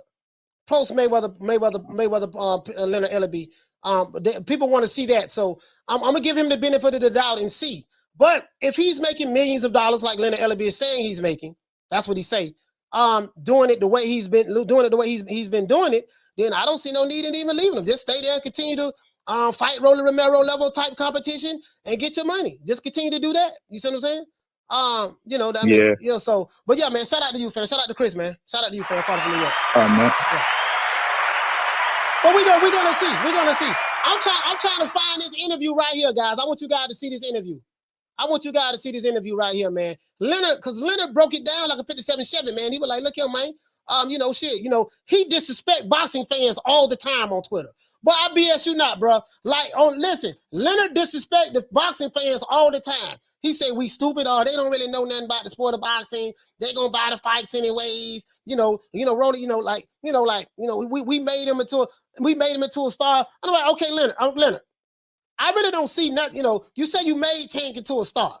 Okay, I give you that. I give you that. But what is sustaining that starship right now? You know, it's like a rocket, right? Phone lines is open, man. 530-494-9636. It's like a rocket, right? When you want to get off into space, the space shuttle can't get off into space on its own because the gravitational pull from the Earth is too strong and powerful. So you have to attach a rocket booster on the space shuttle. And they have what? A launch off. You know what I mean? Lift off. The space shuttle goes in the air. It's very violent. It makes a lot of noise. The gravitational pull is strong. The people in the space shuttle are shaking and vibrating because the rocket, it takes that much power to get you up in the air. But now that tank is in the air, it's time for him to detach himself from the rocket booster like the space shuttle does. Once the space shuttle gets so far up in the air and it gets into the space realm where it's levitating, then it can detach itself from the rocket. It's time for Tank to detach himself from the rocket of Snoss's nose and Tank Dave in Mayweather Promotions in order for us to see exactly what it's going to do next. You see what I'm saying? We don't know. Maybe just staying there is the play. But I just don't like the way Leonard, just how he disrespects the boxing fans. Is that we don't know nothing. We just some dumb buffoons. Oh, which way did he go, George? Which way did he go? And we just go, okay, we got him in there with Rolly. You know, and come on, man. That's all I'm saying, dog. That's all I'm saying, dog. Like, you know, it is what it is. Pugilism, what you say, fam? He say, even though Superel Matias is in position to receive shots every now and then, just waiting to see which one of the top fighters come first. Like, bro, I don't see. Shout out to Al. Hey, okay. Shout out to you, fan Al Money, for becoming a member. Give him a round of applause.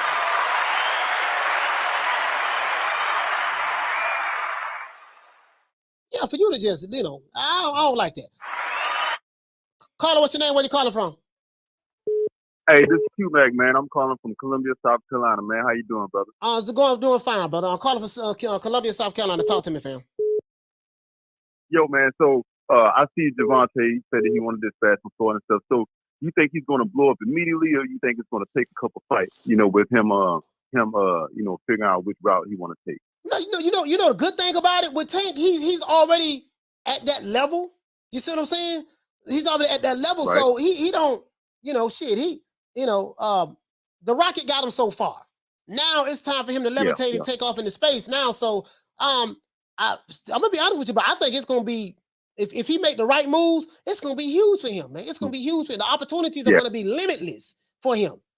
Yeah, I believe that too. Also because he gonna keep Al Heyman in the mix, and I think that's the key ingredient anyway. You know, for anybody he working with, you got Al Heyman in the mix, you good, man. But the next thing I want to ask you about, man, is so what do you think the footwork is gonna be finesse from in the fight with him and Rolly? Oh man, listen, man. Tank has the superior footwork. I think where Rolly Romero is going to get in trouble at is he hasn't fought a Tank Davis. He hasn't fought someone who has the footwork that Tank Davis has. Forget Tank hand speed, power, feints, defense, ring IQ. Forget all of that, and it's hard to forget all of that. But I'm just saying he hasn't faced the footwork is going to be a problem for Rolly Romero, in my opinion. It's the footwork. So when you say footwork, do you see him using the ring, or you see him like being aggressive and using the angles more? Hey, listen, I think he's gonna walk Rolly Romero down. I think he's gonna fight Rolly Romero. I think he's gonna fight Rolly Romero in the pocket. He's gonna slip and counter in the pocket. He's gonna break him down to the body. And as the rounds materialize, when Rolly get tired of getting hit with those hard shots to the body and stuff like that. And I think as the fight goes on, he's gonna get him out of there, get him out of there like the 7th round. I think he's gonna take it to Rolly. I'm not, when I say take it to him, I don't mean like trading blows. I'm saying fight him in the pocket, slip and counter, catch and shoot. You see what I'm saying? Slip and counter, catch and shoot. Yeah, Rolly is susceptible to that. And I'm gonna tell you, man, I'm a first time listener, man. I heard you dropping gems, and you just dropped another one right there by saying like as further as the fight go, man, because I believe that's a big point, man. Yeah, man. Hey, thanks, man. I love the show, man. I'm gonna be back. I mean, shout out to Q from Columbia, man. Salute to you, my brother. Round of applause. Round of applause. Let's see. We got the phone lines is hot. Caller, what's your name? Where you calling from? What's up, man? Uncle Charles, man. What's going on, Birmingham? Uncle Charles, talk to him, my brother. Talk to me. Man, what's happening, man? Let me tell y'all something, man. Ellerbe can't be trusted. Only reason where he is calling Mayweather, because he close to the family, man. Man, how can you trust a joker with a big old nose like that? It looks like a goddamn Volkswagen. Come on, man. Please with that, man. If you want to make your money, man, promote yourself. Ric Flair was the best wrestler of all time. But he talked so much shit, he could sell his wrestling matches. Bernard Hopkins, he didn't have no promoter. He made all his money. Roy Jones made all his money. Don't let nobody promote you. Promote your damn self. All you got to do, you know how you can make your money? Promote yourself and whoop ass. You can make all the money you want. But let me tell you something, man. It's about bringing in the pay-per-views. Now, come on, man. Why don't you just start showing these fights on Showtime and everybody can watch these goddamn highest damn pay-per-views? You know how high gas is? Hell, I won't be able to goddamn go across the street and get me a cold drink. Yeah. Come on, man. Let me tell you something. You need to worry about how many people you bring to the fight, because I had a damn birthday party. Guess what? Nobody showed up. One little ass roll like that damn table. It's the Temptations over here. Hell no, the Temptations ain't gonna be.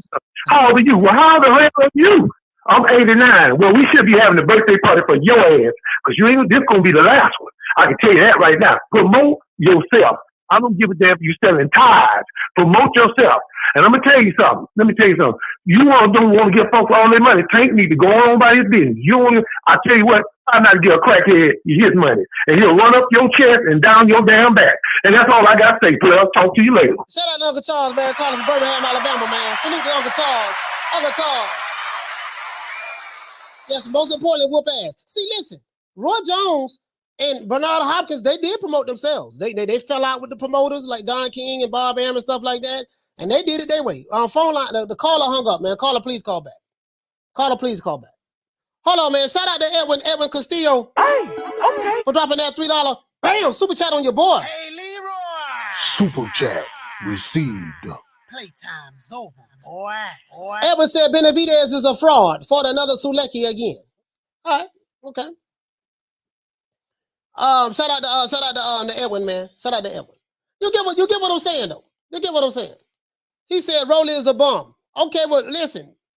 Skid Row Joe, Rolly is a bum. Let's say we all agree on that, right? But guess who fighting that bum? The more reason why we shouldn't be seeing this fight. Right? That's the more reason why we shouldn't be seeing this fight. Hold on. I got a super chat I missed. Shout out to Douglas Duran. Hey, okay. Dropping that half for bam, dub on your boy. Hey, Leroy! Super chat received. Playtime's over, boy. Douglas said October, November, United Nations will put us on lockdown until we get our monkeypox vaccine. Bro, it's a whole lot I can talk about what's going on with the global government, with the lockdowns and the vaccines and what they're trying to do with the New World Order and stuff like that. But I can't get into that on this platform. This platform is, can't get into none of that. So I'm going to keep my mouth closed on that. But you know what time it is. Whatever you thinking it is, that's what it is. Whatever you thinking it is, that's what it is. That's all I'm going to say. They doing it over here too. That's what's going on. Caller, what's your name? Where you calling from? Hello. What's up, Coach? It's Derek from Florida. Derek from Florida. Talk to me, fam. Yeah, I'm gonna give my take on the fight. I think like on this fight now, like Rolly, his defense is terrible, Coach. Like I just can't see him beating things. Like first of all, he loves dishing out though, but can he, take it? Because his defense, like he just leaves himself open too much. The Jackson Marines fight, when I seen that fight, like I think the last 3-4 rounds, man, he was putting no paws on Rolly's face, boy. Definitely, he ain't had no power though, but if he would have had power, he would have knocked him out. But his defense is terrible. Like, you hear me, Coach? Yeah, I hear everything you're saying. Yeah. Yeah, man. So like, I was gonna give out. I think Tank gonna just stop. I think he's gonna stop. I got him stopping in like probably 6. I got him stopping like this 6. All right. Well, shout out to Derek from Florida, man. Yeah. Thank you, bro. Thank you for calling in, man. He said this is the cherry pick that has been sold well. Don't mind more of this, to be honest, than just flat tune-ups. And this is another thing. Check this out. Super Sardonic, check this out. Every time you say that Rolly Romero is a bum, it makes Tank look bad. Think about that. Every time you say, man, Rolly Romero a bum. Yeah, but your guy is fighting that bum. And then the question lies, okay, but then if as good as he is, why he fighting this bum? Now, of course, we know why. Leonard and Floyd had that set up, made sure Rolly, they paid the sanctioning bodies, allegedly, sources say. Because a lot of these rankings, like when you guys look at these rankings and the sanctioning bodies and stuff, a lot of this stuff be Bouffalé, Boudadine, it be smoke and mirrors. I told you guys, boxing is a lot like WWF. We called it WWF when I was growing up, Wrestling World Federation. It's like NWA, and I ain't talking about the rap group. I'm talking about National Wrestling Alliance. With the 4 horsemen. Ole and Arn and Ole Anderson, Telly Blanchard. You know what I mean? Ric Flair. Dusty Rhodes. Bam! Where I got the bionic elbow from. Black Jack Mulligan, Kevin Sullivan. All of this stuff is rehearsed already, guys. We're watching a show. We're watching the stage in boxing, where the outcome has already been determined before the players step in the ring. It's called the magic of matchmaking. The promoter's job is to sell you meatloaf and tell you it's filet mignon. The promoter's job is to sell you sugar water and tell you it's cognac or vodka. That's what it is, guys. I hate to tell you, baby. I know you want to believe it's real, and it's real to a degree, but the magic is in the matchmaking. The promoter job is to sell it. This is why Leonard talks the way he talks to boxing fans on social media. Well, you guys are dumb. You're going to buy it anyways. Tank Davis has a core fan base. Whatever he does, he's going to buy. We're good over here. We know what we're doing over here. Okay, well, make another Tank Davis deal. Because as a matter of fact, let's do this. Hold on. I want to try to find this. Make another Tank Davis. Since you said you make stars, okay, why you ain't made another star? And another star, and another star. How many stars you made, man?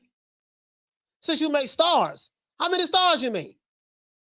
That's what I want to know. What is video with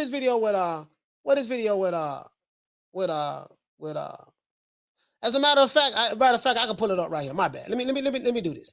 Let me do this. Since you make stars, I guess what? I still ain't heard nobody. If you're new to the channel, don't forget to hit that like button for the old boy. Hit the like button for the old boy. Even if you're old to the channel, hit the like button if you forgot to hit it.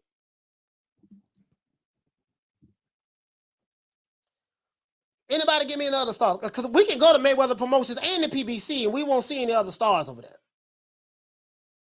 But I don't want to focus on the PBC. Just Mayweather Promotions. There's no other stars over there. You can't tell me another fighter they got signed today. Without looking at their website, you can't tell me another fighter they have signed today. Shit, as a matter of fact, I'm not even a fighter. I'm more popular than the fighters they got on their whole roster. Outside of Tank, shit, he better outfight me next. Now I'm telling you, as soon as Tank hit me anywhere, I'm going to the ground. You can believe that shit. I ain't shit, nigga, please. He hit too goddamn hard. I'm going to the ground, but I'm gonna get my money. And guess what, Leonard? I need mine on the front end. I don't want to hear none of that back end stuff. I don't want to hear none of that back end stuff. Listen, dog, I don't want much. Just give me about 200,000. Give me about 200,000. I get in the ring with Tank. The only thing we gotta do, only thing my team, this is the only thing we working on right here. I'm gonna tell y'all right now. And you guys been on my show, you know what I'm finna do. The only thing I'm gonna be training for is this. Now, some of y'all don't know what this means because you just new to the channel. Some of y'all don't know what this means. The only thing that my trainer needs to be working on is this. Give me 200,000. I ain't worried about the back end. The only thing we need to be working on is this. Because guess what? Anything other than throwing the towel in is unacceptable. This means we throwing the goddamn towel in. All right, Leonard, where my money at, dog? I got in there with him. Where my bread at? And guess what? I'ma sell the fight. Because ain't don't nobody talk more shit than me. I'ma sell the fight. When my trash talking, oh, bro, yo, yeah, bro, let's go, bro. Listen, hey, Leonard, look here, man. We're going to do about 500, about, what Tank normally do? About 200, something like that. Don't worry about that, baby boy. Add another 100 or two on that there. I'ma sell the fight. I promise you I'll sell that fight. Shit. I damn sure will. Shout out to Demar Wester. Hey, okay. Drop it that $2. Bam, super chat on your boy. Hey, Leroy. Super chat received. Playtime's over, boy. Nobody say Badu Jack was the star, coach. What you said? Boy, hush. You know Badu Jack with no goddamn. You know Badu Jack with no star. A star where? Hey, Jalen Love was a star before that. Come on, man. Shit. Man, shit. The only thing we working on is throwing that towel in, boy. That's it. That's all we need to be worried about. And guess what? Listen. With my oratorical skills, I'm gonna bring another 100,000. I'm gonna get 100,000 out of Florida alone. Look here, baby boy. I'm gonna go on a tour in Florida. We're gonna hit Miami, Tampa, Jacksonville, Gainesville, Orlando. We're gonna do a Florida run. We're gonna do a Baltimore run. Or we're gonna do a B-boy. Everybody in B-boy trying to kill me when it's over with. Oh, man, everybody in B-boy gonna be on my head for it's over with, boy. Just better we go to B-boy. I'm gonna talk the most trash in B-boy. That's what I'm gonna talk the most trash at. I'm gonna have everybody gonna be trying to kill me in there, bro. I'm telling you, boy. Listen, and I'm gonna be like, I'm gonna talk to Tank. I'm gonna say, Tank, now watch these pre-order pay-per-view buys go up. I'm gonna be talking to Tank on the side. Hey, Tank, check this out, baby boy. Listen, now, don't take what I'm going to say personal now. You know, just trying to sell the fight. We automatically know what time of TI is. We know I don't stand a snowball chance in hell. But don't get caught up in the emotions. Don't get caught up in the lyrical assault with what I'm saying. Just look at these pre-orders. You see, Leonard? Leonard, you see what's going on here, baby boy? Listen, you got 200,000 pre-order pay-per-view buys already. He ain't never did that. You see what I'm saying? Now, we got what, 8 weeks to promote this fight? Just let me keep talking. And before it's over with, goddammit, we're gonna be about 3.5. We're gonna be about 350 to 400,000 pay-per-view buys. You know, people gonna be lined up. They already lined up around the corner to see Tank fight anyway, so we ain't gotta worry about that. I just need to work on getting the pay-per-view up. I promise you, bro. I promise you. Shit. And we throwing the towel in. They ain't gonna kill me. Nigga, I ain't stupid. I ain't got nothing to prove. I'm not stupid. Oh, Skid Row Joe, he said this fight is going to do well because Rolly has done a good job promoting. Yeah, the fight is going to do well at the gate. I don't know exactly what the pay-per-views are going to be like. You know what I mean? We throwing the towel in. It is what it is. Skid Row Joe said Rolly is the next Blair Cobbs. To my Bladder Flair. Bladder Flair. Shout out to Douglas Duran. For dropping that quarter of a bam dub on your boy. Hey, Leroy. Super chat received. Playtime's over, boy. He said, Reverend versus the Pakistani killer. Man, that dude ain't no killer, man. That dude ain't no killer, man. You know that. You know, I got international hate. He said, this ends up a close fight. They'll give it to Rolly. TMT would need that next star. Bro, listen. Have you guys seen The Great White Hype? Have you seen The Great White Hype?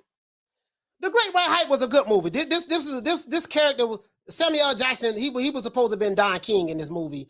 And what happened was they found a fighter that, Don King found a fighter out of nowhere that they hyped up. You know what I mean? He was a bum. He was a straight bum, right? But they put so much promotional spin on it. And the champ at that time was Damon Wayans. He had a little gut. He was fat and stuff like that. He wasn't motivated to fight anymore. And then he had another fighter. I forgot the actor name, the dark-skinned brother, dark-skinned bald-head brother. He kept calling Damon Wayans out, always pulling up in all of the press conferences, just pulling up, calling them out and everything, right? And the way they sold the fight, they created an illusion that the Great White Hype, this white fighter that Damon Wayans was going to fight, they created the illusion that he was going to beat Damon Wayans' ass, right?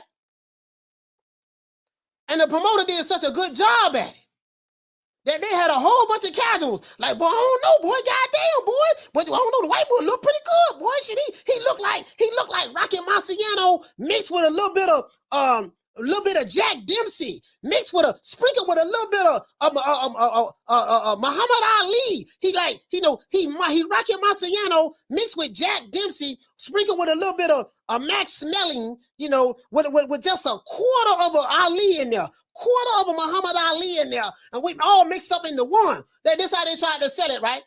And guess what? He was putting them paws on Damon Wayans when the fight started. He was putting them paws on him too. Putting the paws on him. He was looking good. Then Damon Wayans looked at the camera. He said, I don't think so. And he went on ahead and put Buddy to sleep. That's what this going to be like. That's what this going to be like. I can tell you right now. That's what this going to be like, dog. I can tell you right now, dog. That's what this going to be like. It's going to be, what you say, he was Peter McNeely. Yeah, Peter McNeely. Remember when Tyson first got out of prison and they had Peter McNeely and they found Peter McNeely out of nowhere. Tyson fought a straight tomato can when he got out. And they hyped him up. And he couldn't listen. He was Rolly Romero before there was a Rolly Romero. Peter McNeely. Y'all look up Peter McNeely when he fought Mike Tyson. Look at that press conference. He couldn't talk. He was goofy. He was like, yeah. And matter of fact, let's see can we find this. Let's see can we find this. This ain't the first time something like this has happened. I swear, dog, I don't dislike Rolly Romero. I like the kid, man. I don't want listen, bro. Listen, all jokes aside, fam. All jokes aside. Hey, bless. All jokes aside. I like Rolly Romero. I like the kid, man. He's funny. I like the kid, man, but come on, man. I kind of feel sorry for him, but I don't feel sorry for him because he said he's making the most money that he's ever made in his life fighting Tank Davis. And rumor has it he's making $300,000. $300,000, 2 packs of Hubba Bubba, a case of Coronas, some 9-laters, 3 frozen cups, 2 Lily Dillies, a lot frozen cup Lily Dilly, the same thing. 2 Lily Dillies with cherries in them, pack of M&Ms, 0.0003% of the pay-per-view on the back end, and pat on the back by Leonard and tell him have a nice day. That's what's happening. I'm dead ass serious right now. Let's see if we pull this up though. The Great White Hype. Let's pull this up. The Great White Hype. Y'all go look that movie up, man. Y'all look that up, bro. You'll see exactly what I'm talking. That's what this is, man. Man, come on, man. Everybody know what it is, man. Everybody know what it is. Bro, don't let nobody fool y'all. Don't let nobody fool y'all with this here, man. Don't let nobody fool y'all with this here, man. Don't let nobody fool y'all with this. And then the way they sold it. And then the way they sold it. Then hey, hold on. You know, as a matter of fact, yeah, I can't play it. I don't want to get a strike on this. But y'all just check that out. And then the way they sold it, right? They sold it like Peter McNeely, you know, Don King. He found a white boy out of nowhere. I think he was from Boston. He was from Boston. Go look up Peter McNeely. The man couldn't really talk. He was trying to, matter of fact, let's pull that up. That's what I'm looking for. Peter McNeely. I'm finna show y'all what the hell this is and tell me this don't remind you of Rolly Romero. I'm telling you what it is, dog. I'm telling you what it is.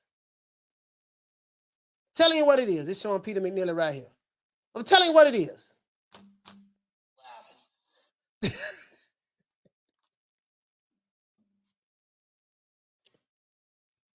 True.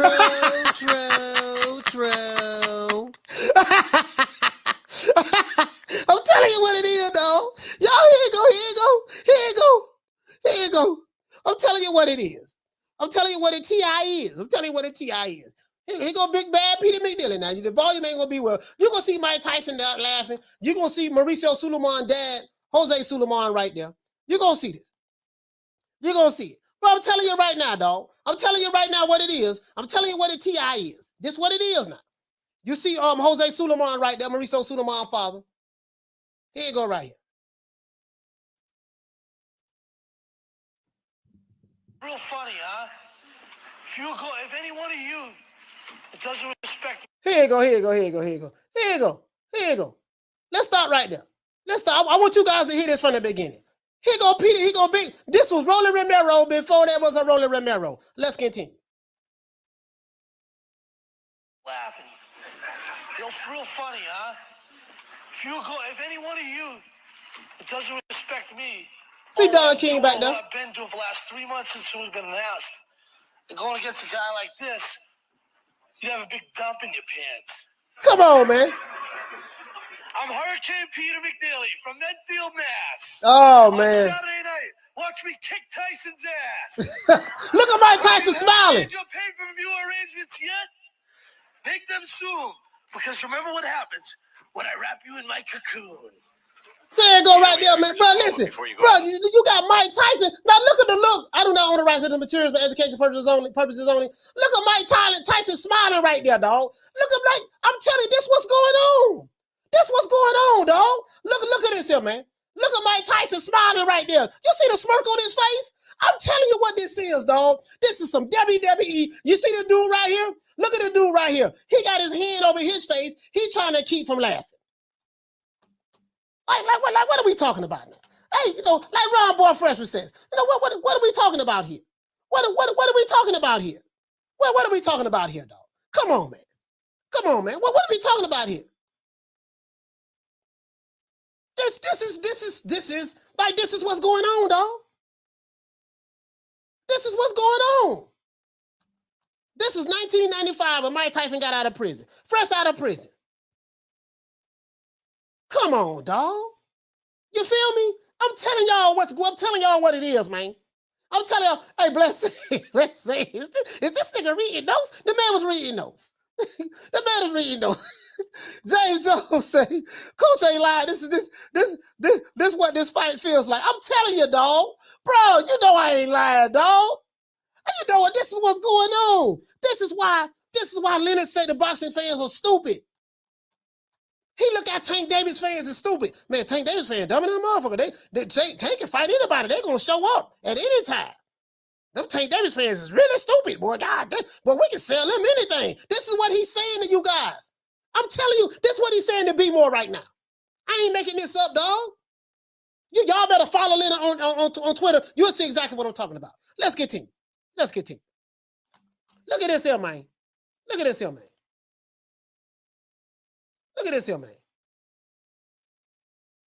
Your thoughts before you get in with Mike Tyson. This is for my grandfathers. This man's scared now. My grandmothers. My father. He's scared now. My mother. Curly.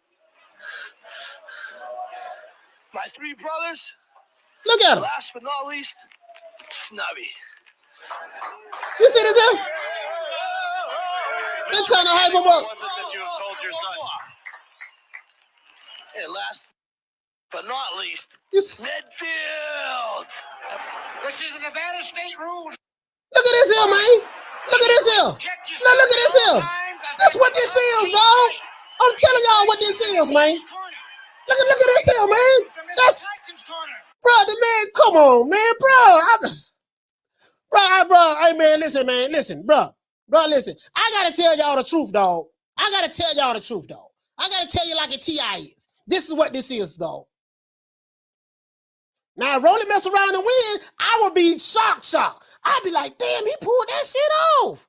He actually did that. This is an old Don King playbook. Leonard Ellerbe winning. This is what Leonard Ellerbe did. Leonard Ellerbe found one of Don King playbooks.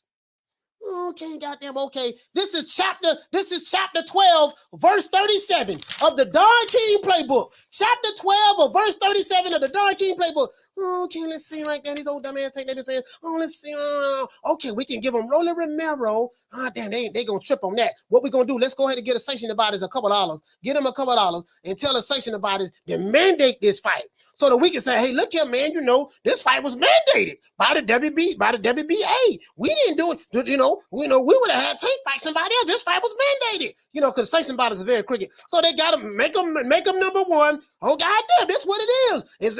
And then listen to the speeches that Romero Romero give and listen to Peter McNeely. Doesn't it sound very similar, guys? Doesn't it sound very similar? Shout out to Ron Boy Fresh. Hey, okay. We're dropping that $2. Bam! Super chat on your boy. Hey, Leroy. Super chat received. Playtime's over, boy. He said Great White Hype was based off of this film. Yeah, I know it was. But I'm just telling you what it is, though. Shout out to Ron Boy Fresh. I'm just telling you what it is, dog. This is the same thing with Romero Romero. Leonard Ellerbe went in the... Hold on, this is what he did. Okay, Don King, chapter 47, verse 13. Let's see. When all else fails, pull out the old Romero Romero. All right, yeah, we're going to do this here. Okay, he has a rabid fan base that no matter who he fights, they're going to be there. So this is an easy sell to them. This is an easy sell to the East Coast, Baltimore. Oh, this is an easy sell. They're going to buy this shit. We know they're going to buy this. They're going to come out in droves to see this fight. That's what this is, dog. That's what this is. I'm just being honest with you, dog. Just being honest with you. I don't want nobody from B-Boy getting mad at me. Don't get mad at me. Get mad at Leonard Ellerbe. Get mad at Leonard. This is what he's doing to you. It's the old 3-card Marley. That's what it is. And so every time you say, man, Romero Romero is a bum. Every time you call Romero Romero a bum, you're making Tank look bad because he's fighting bums. But this bum is taking the easy matches, fighting other bums. The shit working. He's a star. I told y'all know when this nigga lying, right? When anytime Leonard lying, this is what we got to do. You know what I mean? This is what we got. Matter of fact, let me put the thing back. And listen, matter of fact, I'm finna show you right here. You see the ring light right there. And when he do this, when he put some glasses up, you see, I don't pay attention to the casuals. I don't pay attention to, boxing Twitter, that they ain't nobody. They're just a little small group. You know what I mean? But we're more into the casuals. This is why I told you the story in the beginning of the show. I said I met this kid.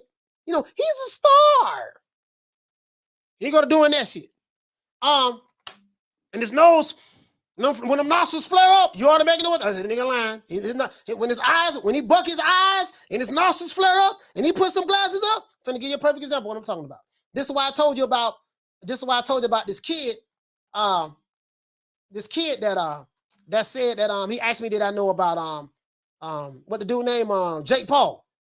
And I said, yeah, I know who Jake Paul is. He said, yeah, man, Jake Paul is one of my favorite fighters. He's a really good boxer. The kid was about 11, 12 years old. Leonard is trying to target those guys, right? He's trying to target those guys. Let's see. Let me see, can I find him? Leonard. This is what I'm talking about right here. Hold on. Let's do this. I don't want nobody saying I'm tripping. Let's do this.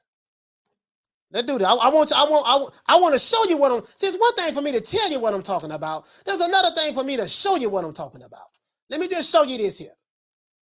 Let me just download this right quick.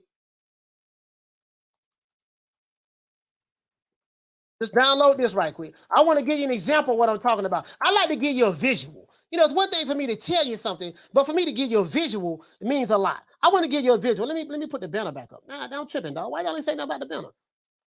The light, we got the light. I want to give you a visual of what I'm talking about.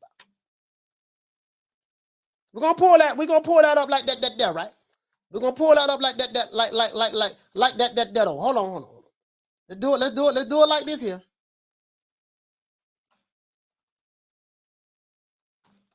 All right, let's do it like this here. Hold on, guys. And pull this over here. I want to give you an example of what I'm talking about. This one, you know he's lying. When he go to looking like that, the nigga lying. Dead ass serious. When you see this look on Leonard's face, you see how he got them eyeballs bugged up and them nostrils spread. When he doing that, he's lying. It's the great white hype. Romero is Peter McNeely. Instead of being the great white hype, he's the great Cuban hype. He's big, he has power, he has no footwork, no defense, doesn't understand how to manipulate the distance and range. He does throw punches and angles, but he in trouble, man.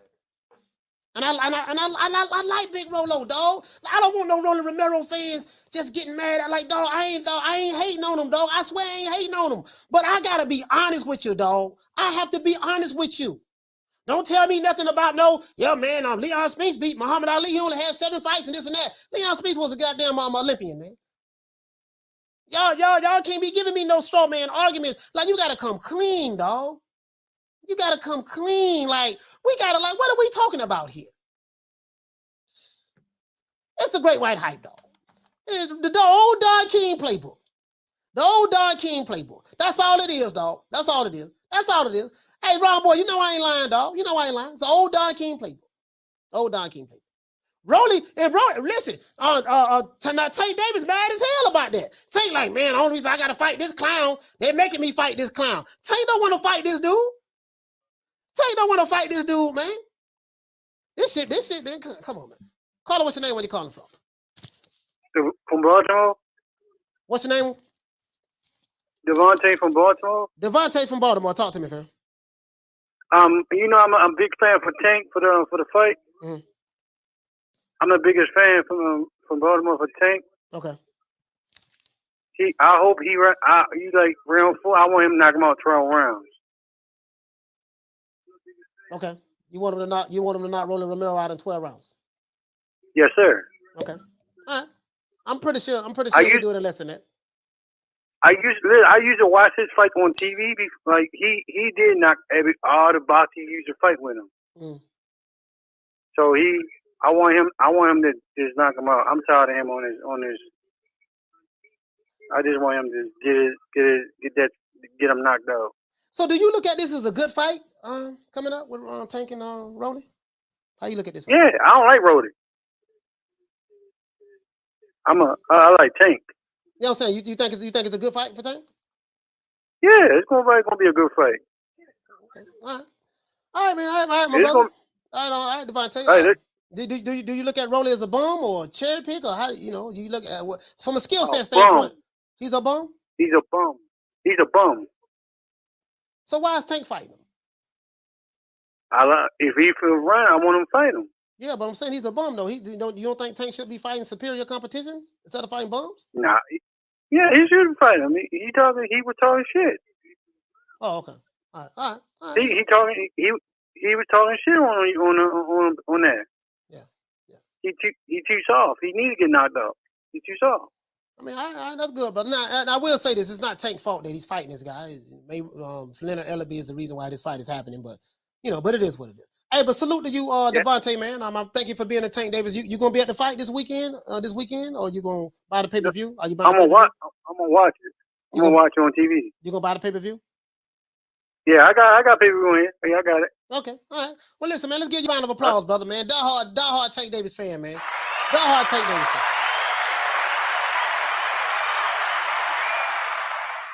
Leonard Ellerbe is banking on this. Leonard Ellerbe is banking on this. I'm telling you, this shit is WWE, man. You know, this has been rehearsed already. Bro, I'm telling you what it is, man. You know how you watch wrestling? You know how you watch wrestling? And especially now. I don't watch the wrestling now because it's obvious it's fake. You see them talking in the ring. All right, baby boy, now when I grab you, I'm finna throw you to the other rope and I'm gonna run and I want you to lift your leg up. Like you see them having a whole conversation in the wrestling now. Like, damn, the old school guys, they was good at selling it, making it look like they wasn't, making it look like you guys wasn't choreographed or rehearsed. Now this is just too obvious. It's just too obvious. Bro, this is what it is, man. This is what it is, dog. Peter McNeely, Great White Hype. They just found somebody, come on, man. Bro, like, man, I know what they're gonna say, man. This nigga over here hating. I ain't hating, dog. He say, stop hyping up this Rolly guy. Y'all know he's getting KO. Y'all know he's getting KO in this fight big time. D. Johnson, he say Styles make fights. Styles make fights. Hey, I don't know, boy. Big Rolo. Boy, I'm telling you, Big Rolo be throwing those bolos, boy. Big Rolo he'll throw that bolo, hang up. He'll throw that hook uppercut, half hook uppercut. He like throw that bolo punch, hang up. Then he'll come back with the right. He'll come back with the right hand. The overhand right on the top. I don't know, boy. Shit, I don't know. Yeah, that's what they banking on right there. That's what they banking on. Caller, what's your name? Where you calling from? Hey, hello. Man, why you got that joker from Baltimore sounding like he just caught from Saratoga and Lexington, man? Hey, man, he from B-boy, dog. Like he about to get his about to pop a hot one right after he got the phone. Man, don't listen to that joker. He don't know what the hell is going on. But man, look, man. You giving Fat Boy a pass. He ain't never asked for none of them fights. Man. He already told y'all what I've been was telling y'all when he was on motherfucking $1 million worth of game. Yeah. He told y'all I ain't even asked for no good fight. Yeah. You know what I'm saying? Yeah. No, you're right. He did say so that. He said that. Yeah.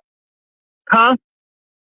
No, I said you're right. He did say that. He said he never asked for the fights. Yeah. I've been told you he never asked for them fights before he was $1 million worth of game. I mean, he's cool with the program, but the Heat, and then I'm in and out of Baltimore all the time.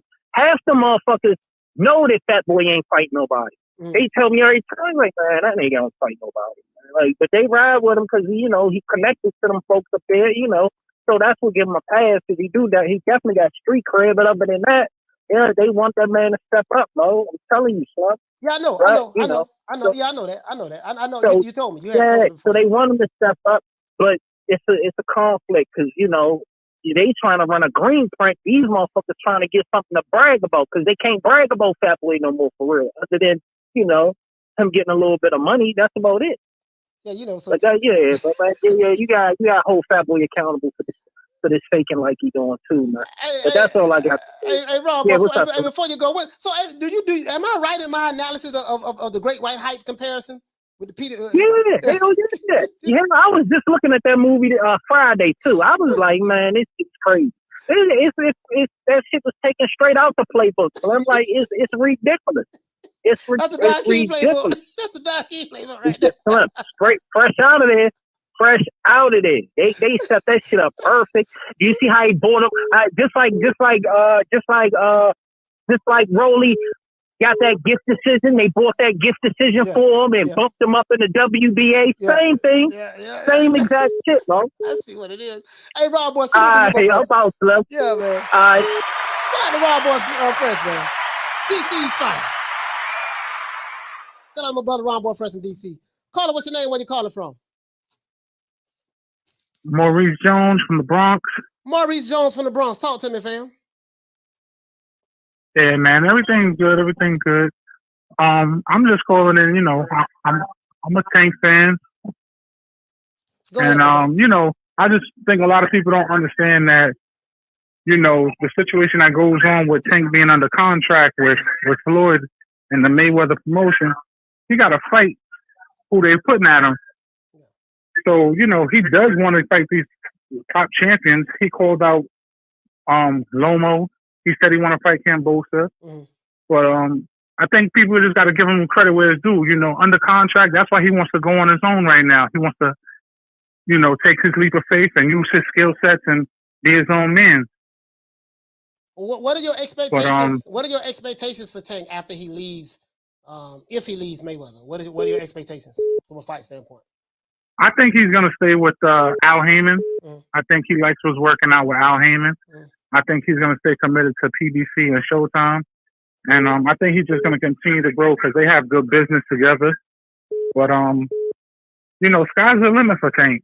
And I think now he's getting older. He's starting to mature a little bit more. He's getting, you know, he's starting to be more adapted to the game. Because when he came in, he followed the blueprint of Mayweather, you know, which any young fighter who wouldn't want to be mentored by him. But I think he's at a point now where he's like, okay, I want to develop and grow on my own and, you know, really test my skills because, you know, I'm sure he is hearing the barbershop talk of people saying he should fight better opponents and he can be better. So your expectations, I think now your expectations is what?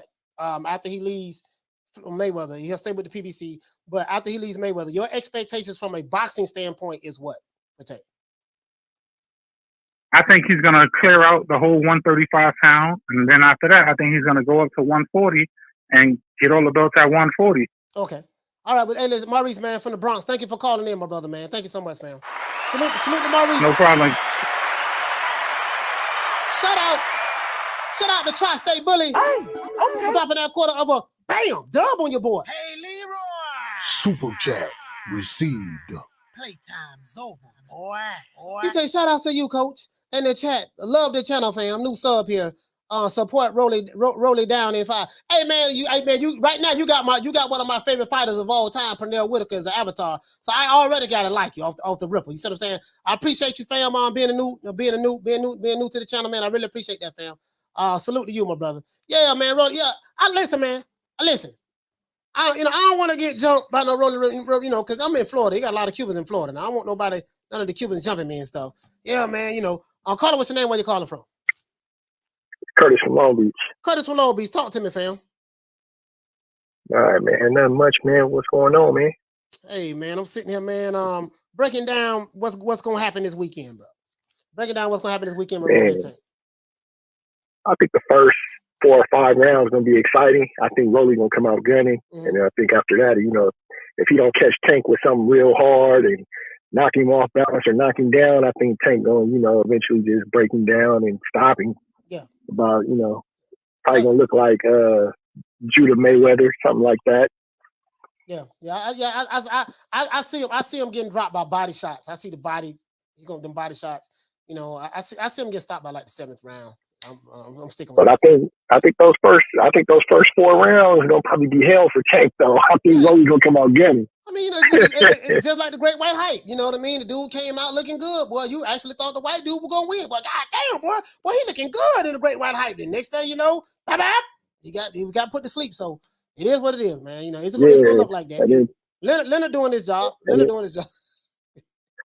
And but Leonard kind of messing up because it's like if Tank leaves and you get a fighter that's, you know, in the 135 pound division that you consider a star and you want him to fight Tank, you already overvalued Tank. You know what I mean? You've already told Tank that he's a star. Hey, so man. Tank will probably make that fight hard for you to make. You know, man, we'll see what happens, man. Hey, Curtis, shout out to you, fam, man. Salute to you, my brother, for calling in, man. All right, man. We'll see what happens. Man. Bro, I just gave you the game, dog. I just told y'all what it is. Go back and watch Great White Hype.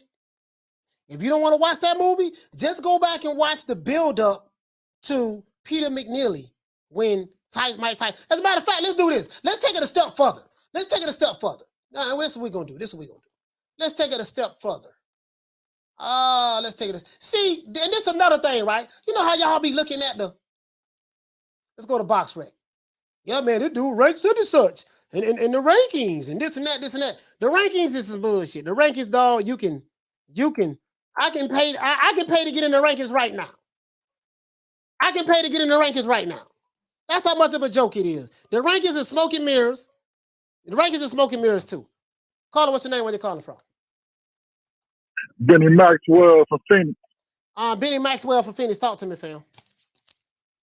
Man, Rolly finna get knocked out. He gonna throw that hesitating jabs and those hesitating long round punches. He gonna get knocked out. He gonna throw them looping right hands, and he gonna get caught with about 3 of them that quick while he's still looping. Everybody know that. yeah. I just don't see them going. I just don't see they going past 6 rounds. Hey man, I'm giving them a 7, man. I'm giving them a 7. You know what I mean? Go ahead, fam. No, I was gonna say, but at the end of the day, it's all a business. So I don't think he's not stepping up. I think it's just all a business thing. But now, since he's gonna start doing his own thing, I think he's gonna start getting these big fights. We're gonna see.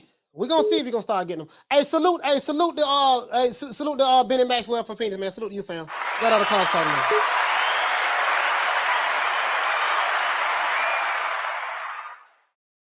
Phone lines is hot. Carter, what's your name? Where you calling from? The OG from Philly. The OG from This Philly. is Vincent. Let me tell you something. Tank is a beast. I think Tank gonna drop that ball between the 5 and the 7 round. Mm-hmm. Tank gonna hit one of them vicious uppercuts, and that ball is going to be hurt. You know what I mean? Rolly can't handle Tank. He really can't. Tank is a bad boy, and he's smart, and he got a good corner. Yeah. Listen, I totally agree, sir. I mean, that's you're preaching to the choir here. We know we got to put a much idea what's going to happen. So we already know what it's going to be. I mean, if anybody's smart, drop a stack on it, and you pay. Yeah, I don't know. I don't know if you got to pick the round. The only way you're gonna make some money betting on Tank is to pick a round. You just can't bet head up because he's so much of a massive favorite. You can't make any money on him like that. The OG for Philly. I would just say a knockout then. All right, good here. Watch you on YouTube. You bad boy. Yeah, salute to you, fam. Salute to the OG for Philly, man. He said, Coach, you're exaggerating. McNeely, and absolutely nobody hyped him. That's a lie, sir. AI, that is a lie. That is a lie. That's a lie, sir. We just agree to disagree on that. I remember that shit like it was yesterday. I was a diehard Mike Tyson fanboy. They had Don King. This is how he had to sell the fight. This is how he sold it. That's a lie. When you say nobody hyping him up, you can't speak for everybody. You know what I mean? Don King was hyping him up, and everybody knew what time it was with this dude. We knew that this dude was a bum, but Don King was hyping this dude up. So that's not true. So that's a lie. We just agree to disagree on that. But let me show you something about this ranking system. This Peter McNeely, big bad Peter McNeely, 47-7, right? 47-7, right? Here you go, right? Let's say his debut was 1991. He debuted in 1991. Peter Smith McNeely, alias the Hurricane. I'm finna break this. I'm finna show you how this ranking shit works. Shit ain't that. I'm finna break this down for y'all. Caller, what's your name? Where you calling from? Ricky Ricardo, what's up, Coach? Ricky Ricardo from where you calling from? San Antonio. Ricky Ricardo from San Antonio. Talk to me, fam. So now the topic at hand that you have on the description, Leonard Ellerbe talking about making superstars, man, that's bullshit. I mean, Tank to me is a boxing star, but not like a global superstar. And Floyd was already established, I think, pretty much with Al Heyman. I don't know their relationship, how long it's been, but nah, man, it's bullshit. I did see the All Access. I did like it. I'm gonna give Romero a puncher's chance. That's it. I got Tank stopping him somewhere in the between 7 and 11, somewhere in the late rounds. If not, he takes the decision. So I got Tank in that fight. Also, I want to speak on the situation with him and Floyd, him parting ways, doing his own thing. I like it. I think it's good, and I'm hoping the best. I hope he goes in that direction. I know in the interview with Brian Custer, he mentioned Haney Kambosos, so he wants the winner of that. So I like that kind of talk. I'm hoping he goes in the right direction. Where he goes, who he's going to go with, I mean, you know, time will tell. But I just wanted to say that I think it's a good move, in my opinion, just on the outside looking in, you know. Yeah. I mean, yeah. So I don't spoke on that, but Yeah, you make a valid point, man, and you know we're gonna see. As of late to this fight, bro, I'm telling you, this what this is. That's what this is. yeah, that's what I got, Coach. That's my 2 pennies in it. Hey, shout out to Ricky Ricardo, man. Salute to you, fam. Shout out to Ricky Ricardo from San Antonio. He said, Rhoda look at the land, one of them retarded bolos. True. Hey, Bless, I'm telling you what it is. So they got Big Bad Peter McNeely right here, right? See, Big Bad Peter McNeely from Boston. I think it's from Massachusetts, whatever the case may be. Oh, let's continue. This is why you can't get caught up in people's records, right? By the time Peter McNeely was here, when he fought Mike Tyson, looked like he was 41-1. Let me see. No, he wasn't 41-1. Let me see. How many fights Peter McNeely had at the time when he fought Tyson? Let's see. 2. How many fights he had at the time he fought Tyson? Let's see. 2, 4, 6, 8, 10, 12, 14, 16, 20, 22, 24, 26, 28, 30, 32. I want to make sure. 34, 36, 37. He had 37 fights before he fought Mike Tyson. And they was, you know, and they was hyping this up. They was hyping this up now. You see what I'm saying? He had 37. And listen, I think he only had like a couple of losses, something like that. 1 loss? I think he only had 1 loss at the time. Yeah, he had 1 loss at the time. You can get fighters added to the rankings. You know, these promoters have a lot of power with these sanctioning bodies. This is how this shit works. And I want you to see something too. You know, he had a bunch of 8-round fights, 8-round fights, 6-round fights, 8-round fights, 6-round fights, 5-round fights, 4-round fights in the beginning. You know, in the beginning, you always had a 4-rounders. Then you had a 6 and 8-rounders. He had a couple of 10-rounders coming up. He had 1 12-rounder. Right here when he fought Mike Tyson, that was a first-round knockout. Tyson didn't even hit the dude. You know, I love Mike Tyson. I look at some of them old fights that Tyson had. He had dudes that really some of them just took dives. I'm dead ass serious. Some fighters he wasn't even catching clean with the uppercut, scraping the side of their face, and they falling out being all theatrical. This goes on in boxing. It's not just Tyson, or this shit goes on in boxing.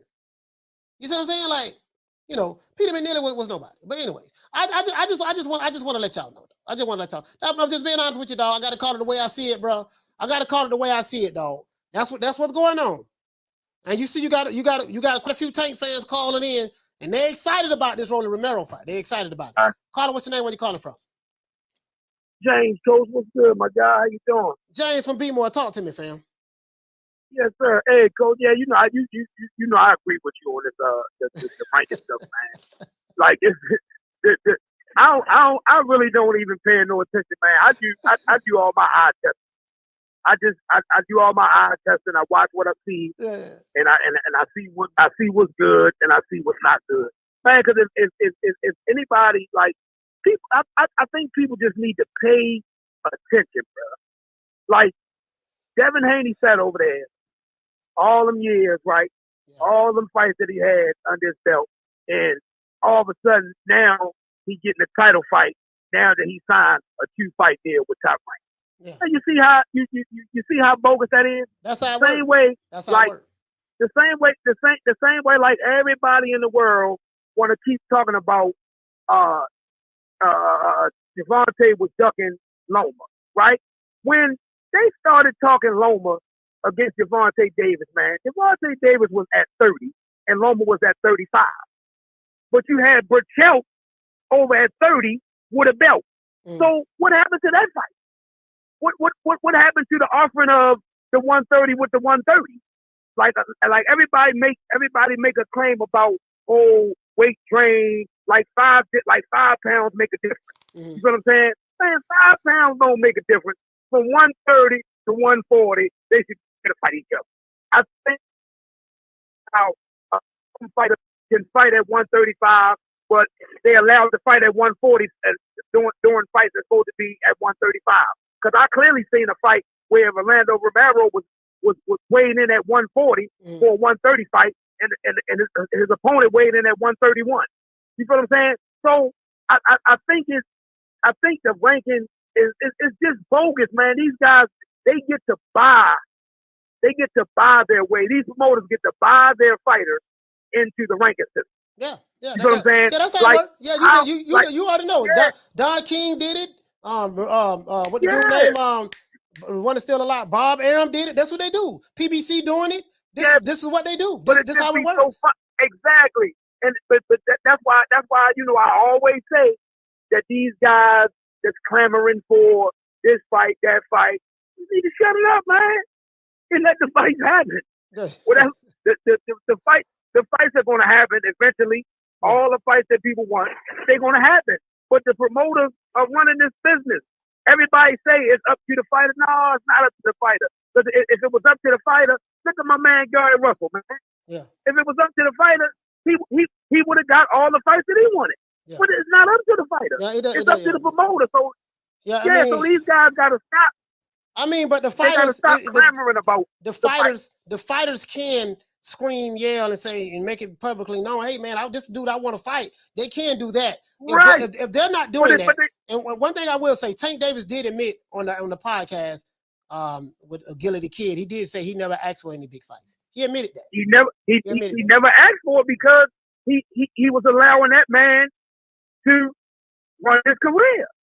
Yeah. Like he don't know nothing about the superlatives of being in the fight game. You know what I'm saying? Like a lot. It's the difference. The difference is with guys that come up with their fathers. You feel me? Saying they got fathers prevalent in their life, and no, not we not shooting the sob story. But it's the difference when you're raised by a dad and you're not. Regardless of what people say, the majority of successful people out here been raised by their parents. I'm talking about the majority. We gonna say on a 70-30 plane. Yeah, man, it makes a difference if somebody raised you or somebody don't. So guys just gotta. I think the ranking system is so bogus, man, and everybody knows who controls the pound for pound. It's ESPN. Yeah, that's not no conglomerate of voters all over the world. No, man, it's ESPN staff. All right. That's voting for this. We got another call calling in, James Lee. Salute to you, fam. Salute to James.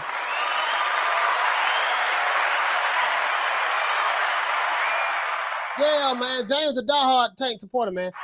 Hold on. Caller, what's your name? Where you calling from? Jay from Los Angeles. What up, coach? Jay from LA. Talk to me, fam.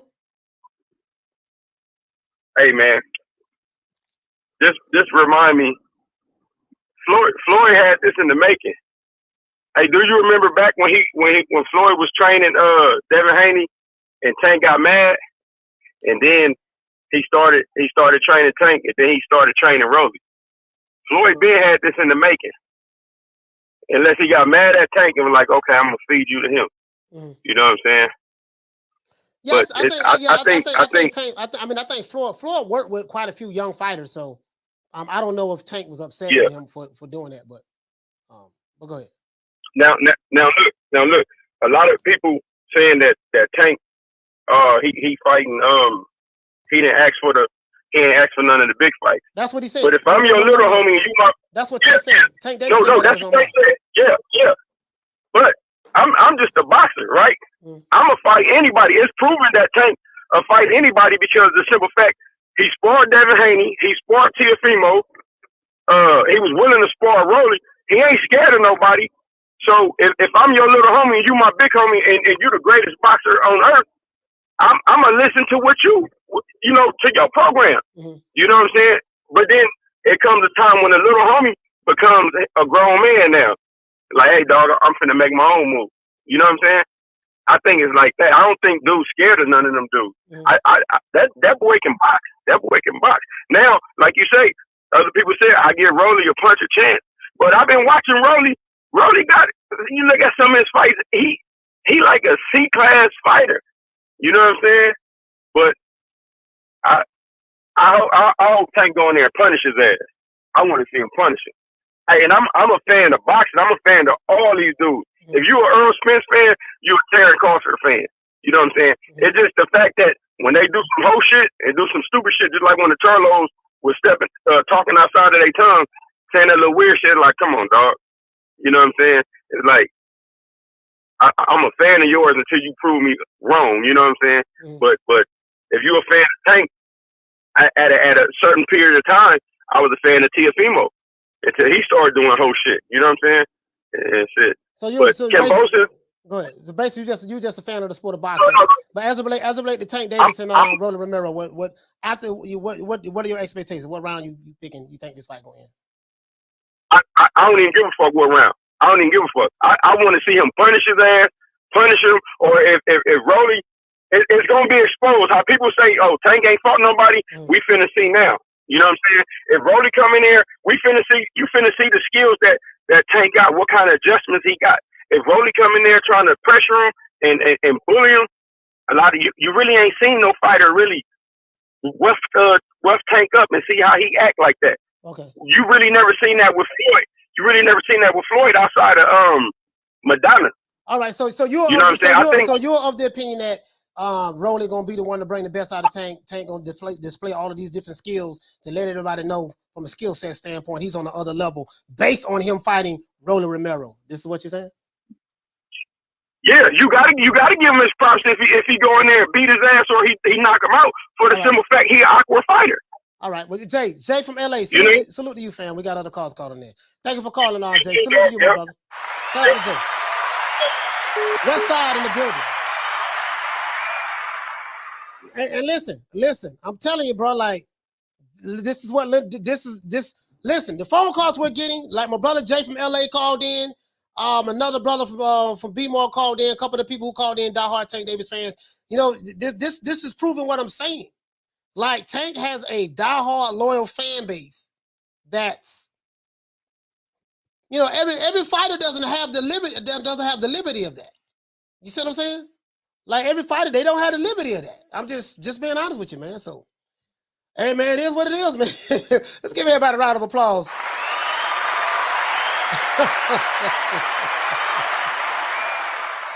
Man, I'm just calling the way it is. You're begging me not to leave you, and I refuse to let you go. As I said, guys, this the great white hype.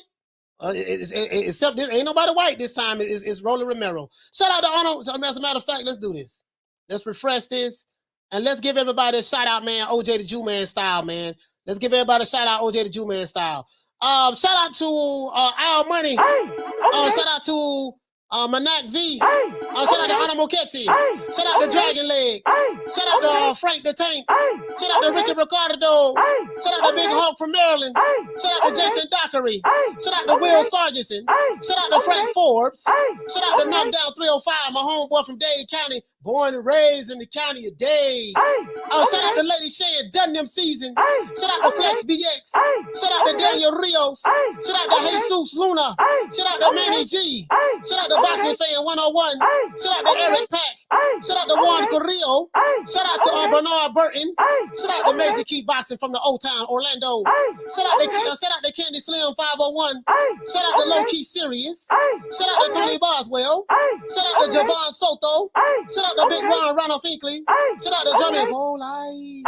Shout out to Javon. Shout out to Just a Fan. Shout out to W Right Side. Shout out to Deborah Brooker. Shout out to Manny 209. Shout out to Adrian Big Trenta. Shout out to Mike from Boston. Shout out to Bush the Can Man Cassidy. Shout out to Troy Graham from B-More. Shout out to AV Sound. Shout out to Kathy W. Shout out to Dean West. Shout out to Jim 82. Shout out to Two Matador. Shout out to Miguel Charco. Shout out to the Queen Commissarine. Shout out to Here to There. Shout out to True Gritter 402, Omaha, Nebraska's finest. Shout out to Malcolm Roach. Shout out to Hell Hero Elite from Orlando. Shout out to Jay Rodriguez. Shout out to Fuller Bond. Shout out to Philo 58. Shout out to Rob Boy Fresh. Shout out to Dantes. Shout out to Chickarelli. What's up, baby? Shout out to Damian Bennett from B-More. Shout out to the Queen Love Green ISP. Shout out to Charlo from London. Shout out to Ahmed. What's going on, fam? The international African. Shout out to Thomas Jones. Shout out to the Queen Fistiana Fights. Shout out to the Queen Misfit. Shout out to Retro Boss in the documentary. Shout out to Schoolo X-Mon. Shout out to Mark Nash from the ATL, Rider of the Storm. Shout out to Carl Hansen from Australia. Shout out to Philly Fly from London. Shout out to the Queen Bless 365. Shout out to Ace Sneed. Shout out to Dr. Paul Evans, the good doctor. Shout out to Mr. Pad. Salute to the Queen Arlette. Shout out to the Queen Lisa Bells. Salute to my brother from Detroit, Smith and West. Detroit versus everybody. Shout out to Punch Perfect Boxing as well. Salute to everyone in the chat, man. Who else I forgot in the chat, man? Shout out to Jeff Lucietta. Shout out to the boxing scientists. Shout out to Pugilism. What's going on, fam? Anthony Evelyn, Louis James. Shout out to Al Roney. Shout out to Chris from New York. Shout out to Q from Columbia, South Carolina. Shout out to Uncle Charles from Birmingham, Alabama. Shout out to Derek from Florida.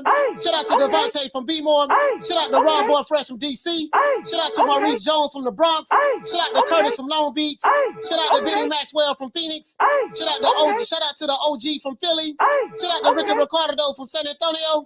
Shout out to James Lee from B-More. And shout out to Jay from LA. Yay. Other than that, that's it. It's our boy Coach Malachi Williams signing out. Nobody today, USA Boxing. You know my motto, man. I see you guys tomorrow, 3 o'clock Eastern Standard Time. But before we go, we're going to have to do this what? We're going to have to do this, like my main man say, Devin Haney style.